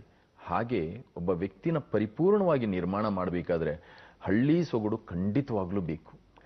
ಯಾಕಂದ್ರೆ ನಾವು ಪಟ್ಟಣದಲ್ಲಿ ಬಂದ ಕೂಡಲೇ, ನಾನು ಒಮ್ಮೊಮ್ಮೆ ತಮಾಷೆ ಮಾಡ್ತಾ ಇರ್ತೇನೆ, ಇನ್ನು ಮುಂದಕ್ಕೆ ಹೋಗ್ತಾ ಹೋಗ್ತಾ ನಮ್ಮ ಮುಂದಿನ ಪೀಳಿಗೆ, ಇನ್ನೊಂದು ಜನರೇಷನ್ ಏನ್ ಅನ್ಬಹುದು ಅಂದ್ರೆ, ಹಾಲೆಲ್ಲಿಂದ ಬರುತ್ತೆ ಅಂದ್ಕೂಡ್ಲೆ ಪ್ಯಾಕೆಟ್ ನಿಂದ ಅಂತೇಳಿ ಈ ಪರಿಸ್ಥಿತಿಗೆ ಬರ್ಬೋದು. ಯಾಕಂದ್ರೆ ಅಂತ ಒಂದು ಪರಿಸ್ಥಿತಿ ಬರ್ಬೋದು. ಆವಾಗ ಏನಾಗುತ್ತೆ, ದೇಶ ಕಾಯೋರು ಯಾರು? ನನಗೆ ಕೊಡಗಿನಿಂದ ಸಿಕ್ಕಿರುವಂತದ್ದು ಅಷ್ಟಿಷ್ಟಲ್ಲ, ಸತ್ಯವಾಗ್ಲೂ ಹೇಳ್ಬೇಕಂದ್ರೆ ಆ ಸಣ್ಣ ಪುಟ್ಟ ನನ್ನ ದೊಡ್ಡಪ್ಪ, ಚಿಕ್ಕಮ್ಮ, ದೊಡ್ಡಮ್ಮ, ಇವರು, ಅಲ್ಲಿಂದ ಮಾವ, ಅಂದ್ರೆ ತಾಯಿ, ಅಣ್ಣ ಅಥವಾ ತಂದೆ, ಅಣ್ಣಂದ್ರು, ತಮ್ಮಂದ್ರು, ನನ್ನ ಅಣ್ಣ ತಮ್ಮಂದ್ರು, ಅದ್ಭುತ ಬಿಡಿ. ಅದನ್ನ ನನಗೆ ಹೇಳಲಿಕ್ಕೆ ಹೋದ್ರೆ ತುಂಬಾ ಸಮಯ ಬೇಕು. ಯಾಕೆಂದ್ರೆ ಆ ಒಂದು ಒಂದೇ ಇದರಲ್ಲಿ ಹಂಚ್ಕೊಂಡು ತಿನ್ನುವಂಥದ್ದು, ಒಂದು ಆಟ ಆಡ್ಬೇಕಾದ್ರೆ ಇವತ್ತಿನಷ್ಟು ಸೊಫೆಸ್ಟಿಕೇಶನ್ ಇಲ್ಲ, ಅಷ್ಟು ಇದರಲ್ಲಿ ಆಟ ಆಡ್ತಾ ಇದ್ದು, ಹಿರಿಯರು ಕೂತ್ಕೊಂಡು ನಮ್ಮಲ್ಲಿ ಕೈಯಲ್ಲೇ ಅಂತೇವೆ, ಅಂದ್ರೆ ಜಗಲಿ ಅಂತ, ಅಲ್ಲಿ ಕೂತ್ಕೊಂಡು ನೋಡ್ತಾ ಇರುವಂತದ್ದು, ನಾವು ಅಂಗಳದಲ್ಲಿ ಆಟ ಆಡ್ತಾ ಇರುವಂತದ್ದು, ಇವೆಲ್ಲ ಎಲ್ಲೋ ಒಂದು ಕಡೆ ನಮ್ಮಲ್ಲಿ ಯುವಕ ಯುವತಿಯರಿಗೆ ಮಿಸ್ ಆಗ್ತಾ ಇದೆ. ಕೊನೆಯದಾಗಿ ಅದನ್ನ ಹೇಳಲಿಕ್ಕೆ ಇಷ್ಟಪಡ್ತೇನೆ. ಐನ್ಸ್ಟೈನ್ ಒಂದು ಮಾತು ಹೇಳ್ತಾರೆ, the day machines overtake the human beings emotions, human beings will look like idiots ಅಂತೇಳಿ. ನೋಡಿ, ಅಕ್ಷರಶಃ ಆಗಿದೆ. ಆ ಒಂದು ಸಣ್ಣ ಒಂದು ಈಡಿಯಟ್ ಬಾಕ್ಸ್ ಮೊಬೈಲ್. ನಾನು ಯುವಕ ಯುವತಿಯರಲ್ಲಿ ಹೇಳ್ತೇನೆ, ಮೊಬೈಲ್ ನ ಉಪಯೋಗಿಸಬೇಡಿ ಅಂತೇಳಿ ಹೇಳೋದಿಲ್ಲ, ಅದರ ಬಗ್ಗೆ ಖಂಡಿತವಾಗ್ಲೂ ಆಕ್ಷೇಪಣೆ ಇಲ್ಲ. You are in the digital mode, ನಾನು ಉಪಯೋಗಿಸ್ತೇನೆ. ಆದ್ರೆ ಮೊಬೈಲ್ಗೆ ನೀವು ಗುಲಾಮರಾಗಬಾರ್ದು, ಮೊಬೈಲ್ ನಿಮಗ್ ಗುಲಾಮರಾಗಿರ್ಬೇಕು. ಕ್ಲಾಸ್ ಒಳಗಡೆ ಇರ್ತಾರೆ, ಮೊಬೈಲ್ ನ ಸೈಲೆಂಟ್ ಮೋಡಲ್ಲಿ ಇಡ್ತಾರೆ. ಯಾವ್ದೋ ಬಂದ್ ಕೂಡಲೇ, ಕ್ಲಾಸ್ ಬಿಟ್ಟು ಕೂಡಲೇ ಪುಸ್ತಕ ಮುಚ್ಚಿದ್ರೋ ಬಿಟ್ಟಿದ್ರೋ ಮೊಬೈಲ್ ಅಂತೂ ಆನ್ ಆಗುತ್ತೆ. ಎಷ್ಟೋ ಜನರು, ಎಲ್ಲರಿಗೂ ಅನ್ನಲ್ಲ, ಯಾಕಂದ್ರೆ ತುಂಬಾ ಒಳ್ಳೆ ಯುವಕ ಯುವತಿಯರು ಇದ್ದಾರೆ, ತುಂಬಾ ಒಳ್ಳೆ ವಿದ್ಯಾರ್ಥಿಗಳಿದ್ದಾರೆ. ಆದ್ರೆ ಮೆಜಾರಿಟಿ ಆಫ್ ದೆಮ್ ಈ ತರ ಆದಾಗ ಅವರಿಗೆ ಕ್ಲಾಸಲ್ಲಿ ಬೋಧನೆ ಎಷ್ಟು ತಲೆಗೆ ಹೋಗುತ್ತೆ. ನಾನು ಇವನ್ ಟೀಚರ್ಸ್ಗೆ, ಮ್ಯಾನೇಜ್ಮೆಂಟ್ನವರಿಗೆ, ಪ್ರಿನ್ಸಿಪಲ್ಸ್ಗೆ ಹೇಳ್ತಾ ಇರ್ತೇನೆ, ನೀವು confiscating mobile only may lead to prevention of mobile. ನೀವು ಮೊಬೈಲ್ನ ಅನಾಹುತಗಳನ್ನ ತಿಳಿಸಿ ಅವ್ರನ್ನ ಮೋಟಿವೇಟ್ ಮಾಡಬೇಕು, ಇಲ್ಲದಿದ್ರೆ ಏನ್ ಪ್ರಯೋಜನ? ಯಾಕೆಂದ್ರೆ ಅವ್ರೇನಂತಾರೆ, ನಿಮ್ಮ ಮೇಲೆ ದ್ವೇಷ ಕಾರ್ತಾ ಇರ್ತಾರೆ, ತುಂಬಾ ಇವ್ರೇನ್ 1947 ಲವ್ ಸ್ಟೋರಿ ಹಾಡ್ತಾ ಇದ್ದಾರೆ ಅಂತ ಹೇಳಂತಾರೆ. ನೀವು ಅದಕ್ಕೆ ಅವ್ರಿಗೆ ಆಕ್ಟಿವಿಟೀಸ್ ಯಾವ ತರ ಇರಬೇಕು ಅಂದ್ರೆ, ಇಂಥದ್ದನ್ನ ಬಿಡುವಂತ ಆಕ್ಟಿವಿಟೀಸ್. ನಮ್ಮಲ್ಲಿ ಇವತ್ತು ನೋಡಿ, ತುಂಬಾ ಜನ, ನಾನು I am not against the education system, but ನಾನು ಯಾವಾಗ್ಲೂ ಅಂತ ಇರ್ತೇನೆ, ನಮ್ಮ ಎಜುಕೇಶನ್ ಸಿಸ್ಟಮ್ ಇವತ್ತು ನಮ್ಮಲ್ಲಿ ಕೆಲವೊಂದು ಟ್ಯೂಷನ್ ಸೆಂಟರ್ಸ್ ಇದಾವೆ. ಎಲ್ಲರೂ, ಅಗೇನ್ ನನ್ನ ಮಾತು ಏನಿದೆ ಯಾರಿಗೂ ಸ್ಪೆಸಿಫಿಕ್ ಆಗಿಲ್ಲ, it is a general talk, ದಯವಿಟ್ಟು ಯಾರು ಬೇಜಾರು ಮಾಡ್ಕೊಳ್ಬಾರ್ದು. ತುಂಬಾ ಟ್ಯೂಷನ್ ಸೆಂಟರ್ಸ್ ಹೇಳ್ತಾರೆ, ನೀವು ಒಂದ್ ತಿಂಗಳು ಬರ್ರಿ, we will get you 80-90%. If this is the education system, then why one will think, why should I go to school? ನಾನು ಯಾಕೆ ಶಾಲೆಗೆ 12 ತಿಂಗಳು ಹೋಗ್ಬೇಕು? ಇಲ್ಲಿ 1 ತಿಂಗಳು 2 ತಿಂಗಳು, 1 ತಿಂಗಳಲ್ಲಿ ಆಗುತ್ತೆ ಅಲ್ಲ. ಎಕ್ಸಾಮ್ ಮುಗಿದ ಮೇಲೆ ಇದಕ್ಕೆ ಸಪ್ಲಿಮೆಂಟ್ರಿಗೆ ತಯಾರು ಮಾಡಿ ಪಾಸ್ ಮಾಡ್ತೇನೆ ಅಂತೇಳಿ ಅನ್ನುವಂತ ಇದಿದ್ದಾರೆ. ನಾನು ಅವ್ರ ತಪ್ಪು ಅನ್ನಲ್ಲ. ಹಾಗಾದ್ರೆ ಶಿಕ್ಷಣನ ನೀವು ಮಾರ್ಕ್ಸ್ಗೋಸ್ಕರ ಹೇಗ್ ಬೇಕಾದ್ರೂ ಮಾಡ್ಬೋದು ಅಂತ ಹೇಳಾಯ್ತಲ್ಲ, ಜೀವನದ ಶಿಕ್ಷಣ. ಅಂಥದ್ರಲ್ಲಿ ನಿಜವಾಗ್ಲೂ ಫೀಲ್ಡ್ ಟ್ರಿಪ್ಸು, ಹಳ್ಳಿಗೆ ಹೋಗುವಂಥದ್ದು, ಎಷ್ಟೋ ಹಳ್ಳಿಗಳಲ್ಲಿ ಇವತ್ತು ರಸ್ತೆಗಳೇ ಇನ್ನು ಈಗ ನಿರ್ಮಾಣ ಆಗ್ತಾ ಇದ್ದಾವೆ. ಇಂಥ ಜಾಗಕ್ಕೆ ಕರ್ಕೊಂಡು ಹೋಗೋದು, ಮಕ್ಕಳನ್ನ ನಡೆಸ್ಕೊಂಡು ಹೋಗೋದು. ತಂದೆ ತಾಯಂದ್ರೆ ನಾನು ಯಾವಾಗಲೂ ಹೇಳ್ತಾ ಇರ್ತೇನೆ, ತಂದೆ ತಾಯಂದ್ರೆ ಹೇಳ್ತಾರೆ ನಮ್ಮ ಪ್ಯಾರೆಂಟ್ಸ್ ಓರಿಯಂಟೇಷನ್ ನಲ್ಲಿ, ಸರ್ ನಾವಂತೂ ತುಂಬಾ ಕಷ್ಟಪಟ್ಟಿದ್ದೇವೆ ಸರ್, ನಮ್ಮ ಮಕ್ಕಳಾದ್ರೂ ಆರಾಮಾಗಿರ್ಲಿ. ನಾನಂತೇನೆ, ಸರ್ ನಾವು ಏನೋ ನೋಡ್ಲಿಲ್ಲ ಸರ್, ನಮ್ಮ ಮಕ್ಕಳಾದ್ರೂ ನೋಡ್ಲಿ. ನಾನು ಪಡಿಲಿಲ್ಲ ಸರ್, ನಮ್ಮ ಮಕ್ಕಳು ಪಡ್ಕೊಳ್ಳಿ. ನಾನಂತ ತಂದೆ ತಾಯಂದ್ರನ್ನ ಸುಮಾರು ಸಲ ಕೇಳ್ತೇನೆ. ನಿಮ್ಗೇನ್ ಸಿಗ್ಲಿಲ್ಲ, ನಿಮ್ಮ ಮಕ್ಕಳಿಗೆ ಸಿಗ್ಲಿ ಅಂತೇಳಿ ಹೇಳ್ತಾ ಇದ್ದೀನಿ, ಒಪ್ಕೊಂಡೆ. ಆದ್ರೆ ನಿಮ್ಮನ್ನ ಇನ್ನೊಂದು ಪ್ರಶ್ನೆ ಕೇಳ್ತೇನೆ, ನಿಮಗೇನ್ ಸಿಕ್ಕಿದೆ ಅದು ನಿಮ್ಮ ಮಕ್ಕಳು ಕೊಟ್ಟಿದ್ದೀರಾ? ಮತ್ತೆ ನೀವು ನಿಮ್ಮ ತರ ವ್ಯಕ್ತಿತ್ವನ ನಿರ್ಮಾಣ ಆಗ್ಬೇಕು, ಅದರಿಂದ ಇನ್ನೂ ಉನ್ನತಕ್ಕೆ ಹೋಗ್ಬೇಕು ಅಂತೇಳಿ ಹೇಗೆ ಹೇಳಲಿಕ್ಕೆ ಸಾಧ್ಯ? ಯಾಕೆಂದ್ರೆ ಆ ಮಕ್ಕಳು ವಿಚಾರ ಮಾಡೋದೇನು, ನೀವೇನ್ ಕೊಡ್ತೀರೋ ಅದ್ರ ಪ್ರಕಾರ. What you sow you reap. ಏನ್ ಬಿತ್ತನೆ ಮಾಡ್ತೀರೋ ಅದೇ ಫಲ ಕೊಡುತ್ತೆ. ನಾನು ಬೆಳಗಿನಿಂದ ಸಂಜೆವರೆಗೆ ಏನ್ ಹೇಳ್ತೇನೆ, ನಾವೀಗ ಸಿದ್ದಯ್ಯ ಪುರಾಣಿಕರು ಹೇಳಿದ್ರು ಅಂತೇಳಿ ಹೇಳ್ಕೊಂಡು ಕೋಟ್ ಮಾಡ್ಬೋದು. ಏನಂತೇಳಿ ಹೇಳಿ, ಸಿದ್ದಯ್ಯ ಪುರಾಣಿಕರು ಹೇಳಿದ್ರು, ಏನಾದರೂ ಆಗು ಮೊದಲು ಮಾನವನಾಗು. ತಪ್ಪು ಮಾಡಿದವ್ರು ಯಾರಿದ್ದಾರೆ ಹೇಳಿ ನೋಡೋಣ. ಆದ್ರೆ ನನಗೆ ಗೊತ್ತಿದ್ದು ತಪ್ಪು ಮಾಡಿದಾಗ ಅದು ಬ್ಲಂಡರ್ ಆಗುತ್ತೆ. ಆದ್ರೆ ತಪ್ಪು ಮಾಡದೇನೆ ಇರೋರು ಯಾರೂ ಇಲ್ಲ. ಏನಾದ್ರೂ ಆಗು ಮೊದಲು ಮಾನವನಾಗು ಅಂದ್ರೆ, ನಾನು ತುಂಬಾ ಸಲ ನನ್ನನ್ನೇ ನಾನು ಕೇಳ್ಕೊಳ್ತೇನೆ, ಅರ್ಜುನ್ ದೇವಯ್ಯ ನಿನ್ನೆ ಮಲಗಬೇಕಾದ್ರೆ ಇವತ್ತು ನೀನು ಮಾನವನಾಗಿದ್ದ? ಎಲ್ಲೆಲ್ಲಿ ನಿನಗೆ ಮನುಷ್ಯನ ತರ ಇರ್ಲಿಕ್ಕೆ ಆಗ್ಲಿಲ್ಲ? ಯಾಕಂದ್ರೆ ನಮ್ಮಲ್ಲೂ ಒಂದು ಪ್ರಾಣಿ ಅನ್ನುವಂಥದ್ದಿದೆ. ಅದಕ್ಕೆ ಎಕನಾಮಿಕ್ಸ್ ನಲ್ಲೂ ಕೂಡ ಹೇಳಿದ್ರು, human being is a social animal ಅಂದ್ಬಿಟ್ರು.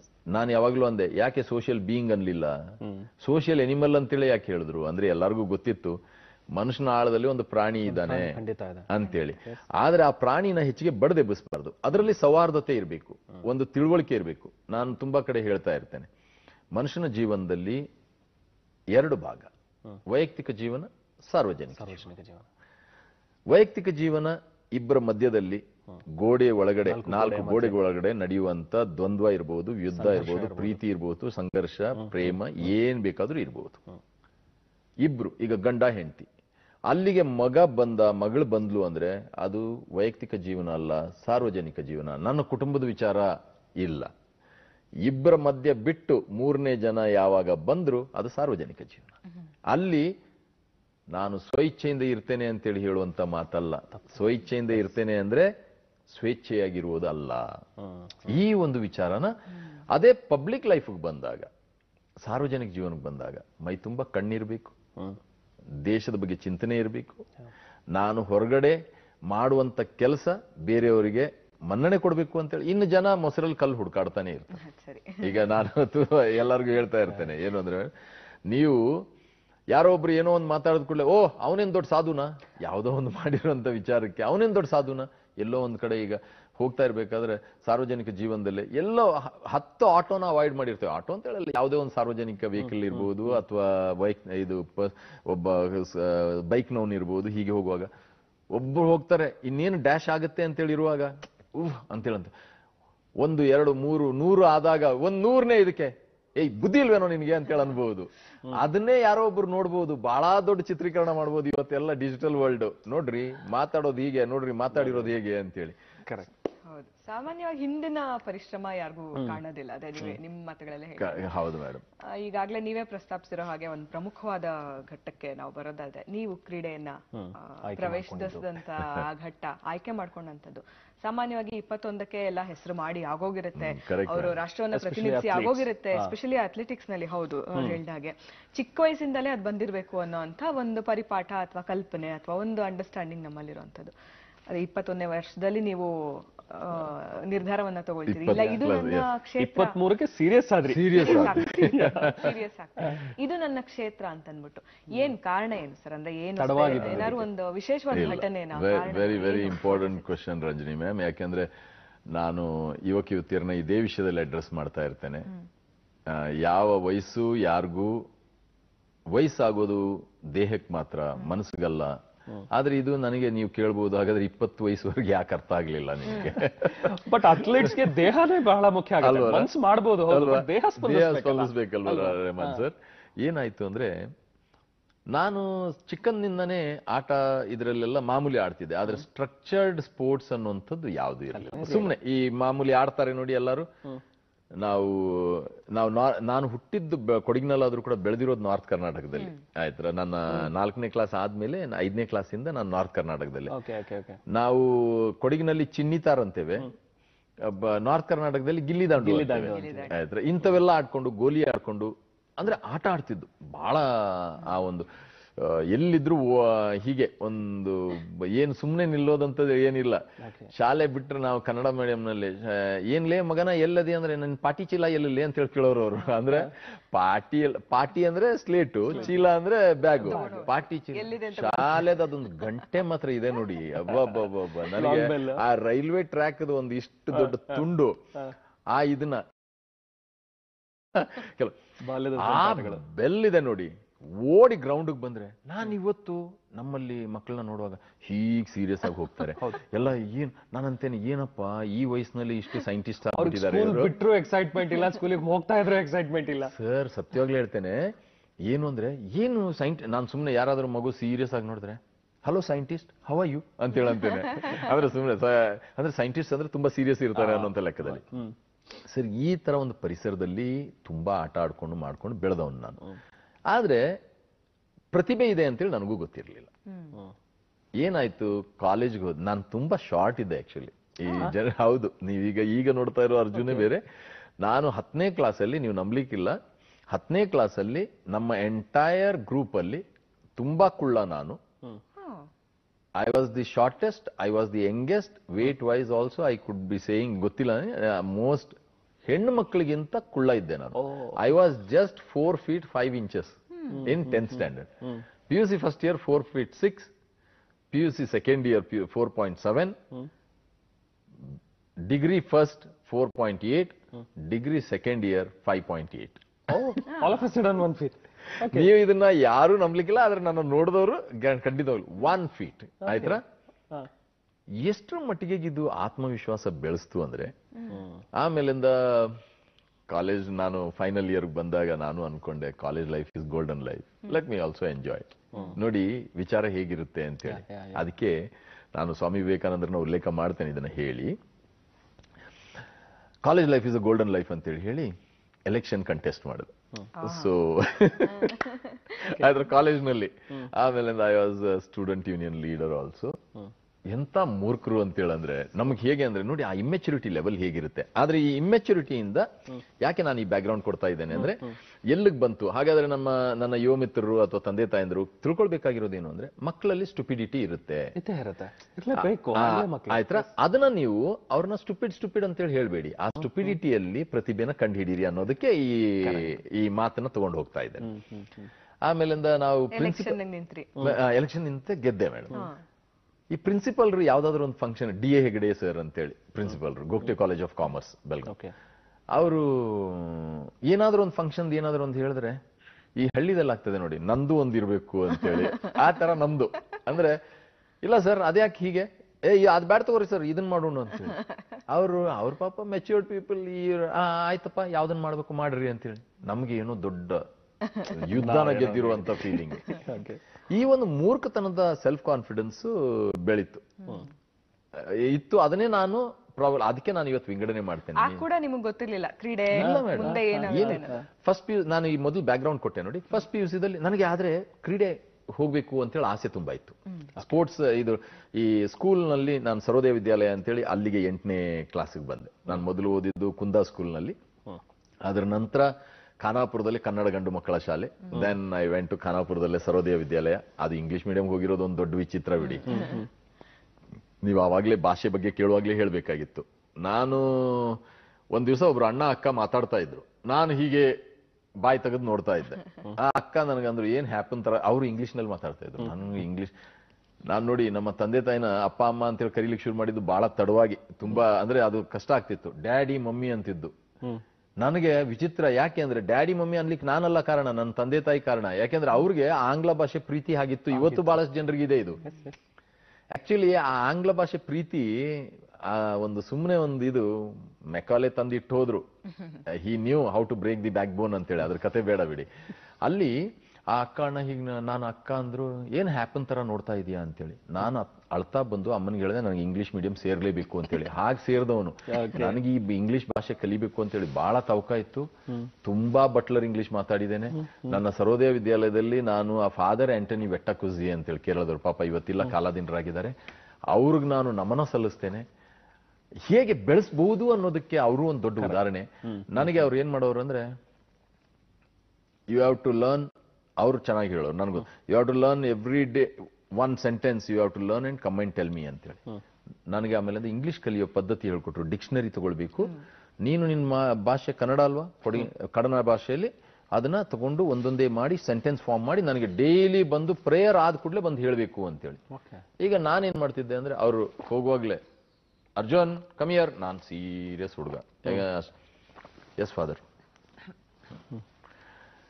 ನಾನು ಮನೆಗೆ ಹೋಗುತ್ತೇನೆ ಒಂದು ಸೆಂಟೆನ್ಸ್ ನಾನು ಜಸ್ಟ್, ಯಾಕಂದ್ರೆ ಹಳ್ಳಿ ಮಕ್ಕಳು ತುಂಬಾ ಜನ ಅಂತಾರೆ. ಈಗ ನಿಮ್ಮ ಇದು ದೂರದರ್ಶನ DD ಚಂದನ ಎಲ್ಲ ಹಳ್ಳಿ ತುಂಬಾ ಕಡೆ ಹೋಗ್ತದೆ ಅಲ್ಲ, ಆ ಮಕ್ಕಳಿಗೆ ಇಂಗ್ಲಿಷ್ ಹೇಗೆ ಕಲಿಯೋದು ಅಂತ ಇರುತ್ತೆ. ನೀವು ಕೇಳಿರೋ ಪ್ರಶ್ನೆಗೆ ಬರ್ತೇನೆ, ಆದ್ರೆ ಇದೊಂದು ಮಧ್ಯದಲ್ಲಿ ಬಂದಿರೋದ್ರಿಂದ ಹೇಳ್ಬಿಡ್ತೇನೆ. ನಾನು ಮನೆಗೆ ಹೋಗುತ್ತೇನೆ, ಇದು ಕನ್ನಡದಲ್ಲಿ ಸರಿಯಾದ ವಾಕ್ಯ.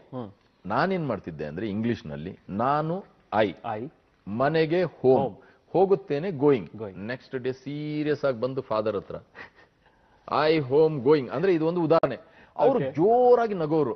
ನನಗೆ ಆ ಸಮಯದಲ್ಲಿ ಅನಿಸೋದು ನಾನು ತುಂಬಾ ಚೆನ್ನಾಗಿ ಮಾತಾಡಿದ್ದೇನೆ, ಅದಕ್ಕೆ ಬಹಳ ಬಟ್ಲರ್ ಇಂಗ್ಲಿಷ್ ಮಾತಾಡಿ. ಅಫ್ಕೋರ್ಸ್ ಇವತ್ತು ತುಂಬಾ ಚೆನ್ನಾಗಿ ಮಾತಾಡ್ತೇನೆ ಅಂತ ಹೇಳಲ್ಲ, ಆದ್ರೂ ಕೂಡ ಜನರು ಕನ್ವೆ ಮಾಡುವಷ್ಟು ಐ ಡೆಫಿನೆಟ್ಲಿ ಸ್ಪೀಕ್ ಇಂಗ್ಲಿಷ್. ಬಹಳಷ್ಟು ಜನ ಅಂತಾರೆ ನೀವು ಕನ್ನಡ ಮೀಡಿಯಂನವರ ಹೀಗೆ ಅಂತಾರೆ.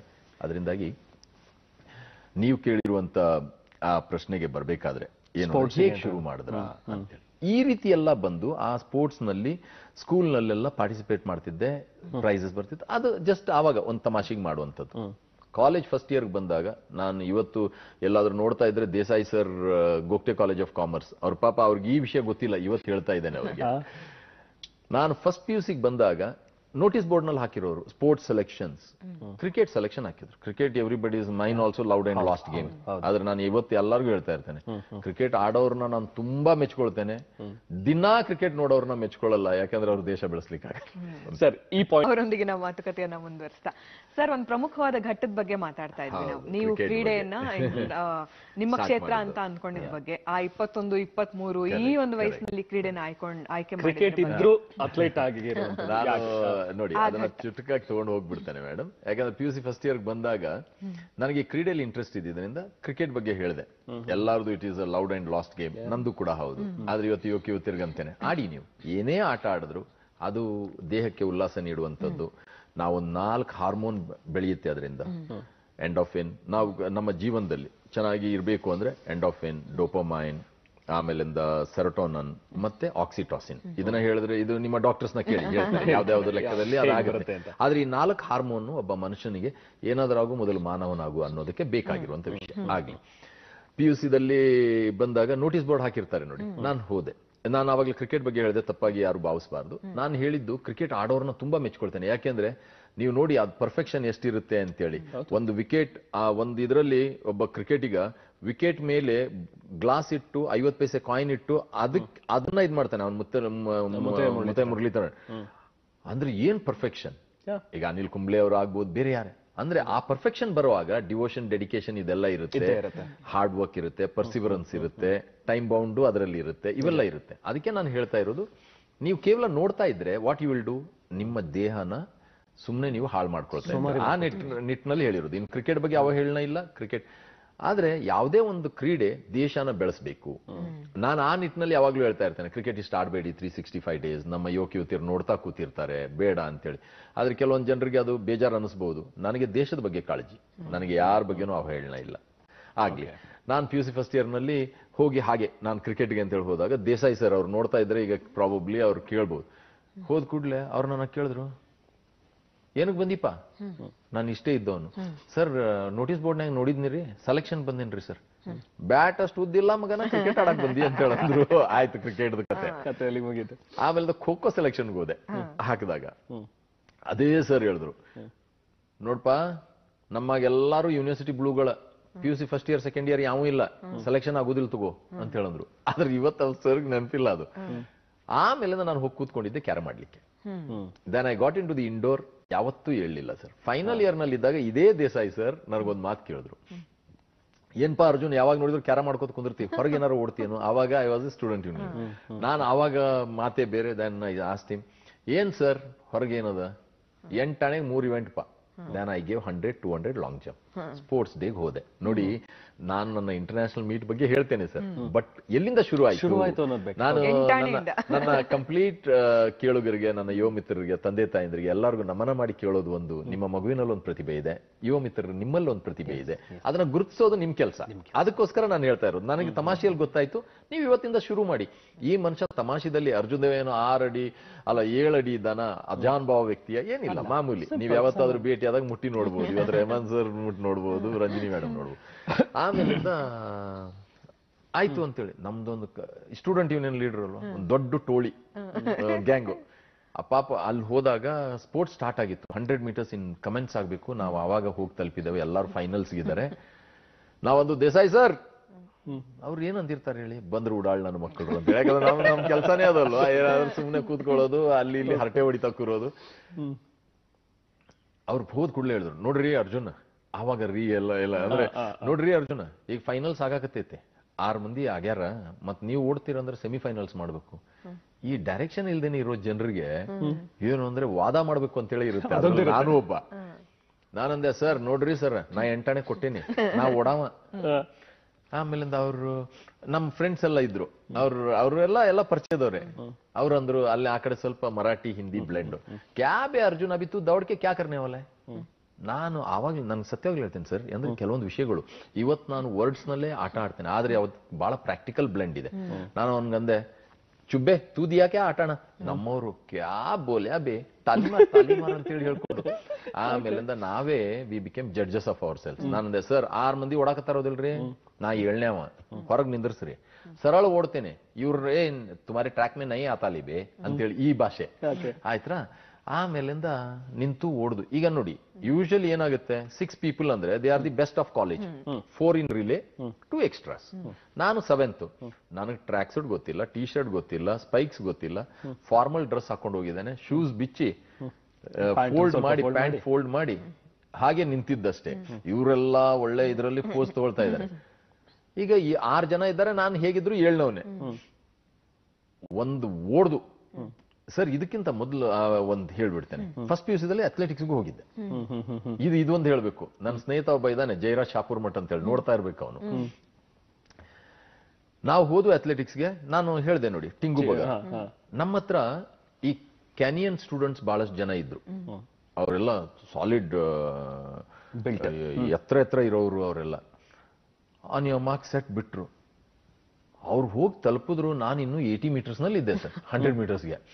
ಇವನ್ ಬಂದ್ ಕೂಡ್ಲೆ, ಇವನು ಇವತ್ತು ಅಂತಾನೆ ಅವ್ನು ಹೇಳೋದು, ಇವನ್ ಬಂದ್ ಕೂಡ್ಲೆ ಇವನಂದ, ಥೋ ಮಾರಾಯ, ಅವ್ರು 100 meter ಮುಟ್ಟಾಕತ್ತಾರ, ನೀನ್ ಇನ್ನು 80ರಾಗ ಅದಿಯಲ್ಲೇ, ಬಾರು ಜೋರ್ ಬಿದ್ದು ನಗೋನು. ಇದೆಲ್ಲ ಸೇರಿ ಕ್ಯಾರಮ್ಗೆ ಬಂದೆ. ಈಗ ಅದೇ ಇವನು, ನಾನು ಅರ್ಜುನ್ ದೇವಯ್ಯ, ನನ್ನ TD ಅರ್ಜುನ್ ಅಂತೇಳಿ, ತೀತಾಮಾಡ ದೇವಯ್ಯ ಅರ್ಜುನ್. ನಮ್ಮ ತಂದೆ ಹೆಸರು ದೇವಯ್ಯ, ತಾಯಿ ಹೆಸರು Chondamma. Both are not there now, but great human beings. ಲಾಸ್ಟಿಗೆ ಹೇಳ್ತೇನೆ ಅಬೌಟ್ ಫ್ಯಾಮಿಲಿ. ಆಮೇಲಿಂದ ಬಂದೆ. ಇಲ್ಲಿ ಬಂದಾಗ ಓಡ್ದು ಸರ್, 7 ಜನ ಈಗ ನನ್ನ ಸೇರಿ. ನಾನು 7ನೇವನೇ ಬರೋದು ಅಂತೇಳಿ ಎಲ್ಲರಿಗೂ ಗ್ಯಾರಂಟಿ. ಸುಮ್ಮನೆ ಒಂದು ತಮಾಷೆಗೆ.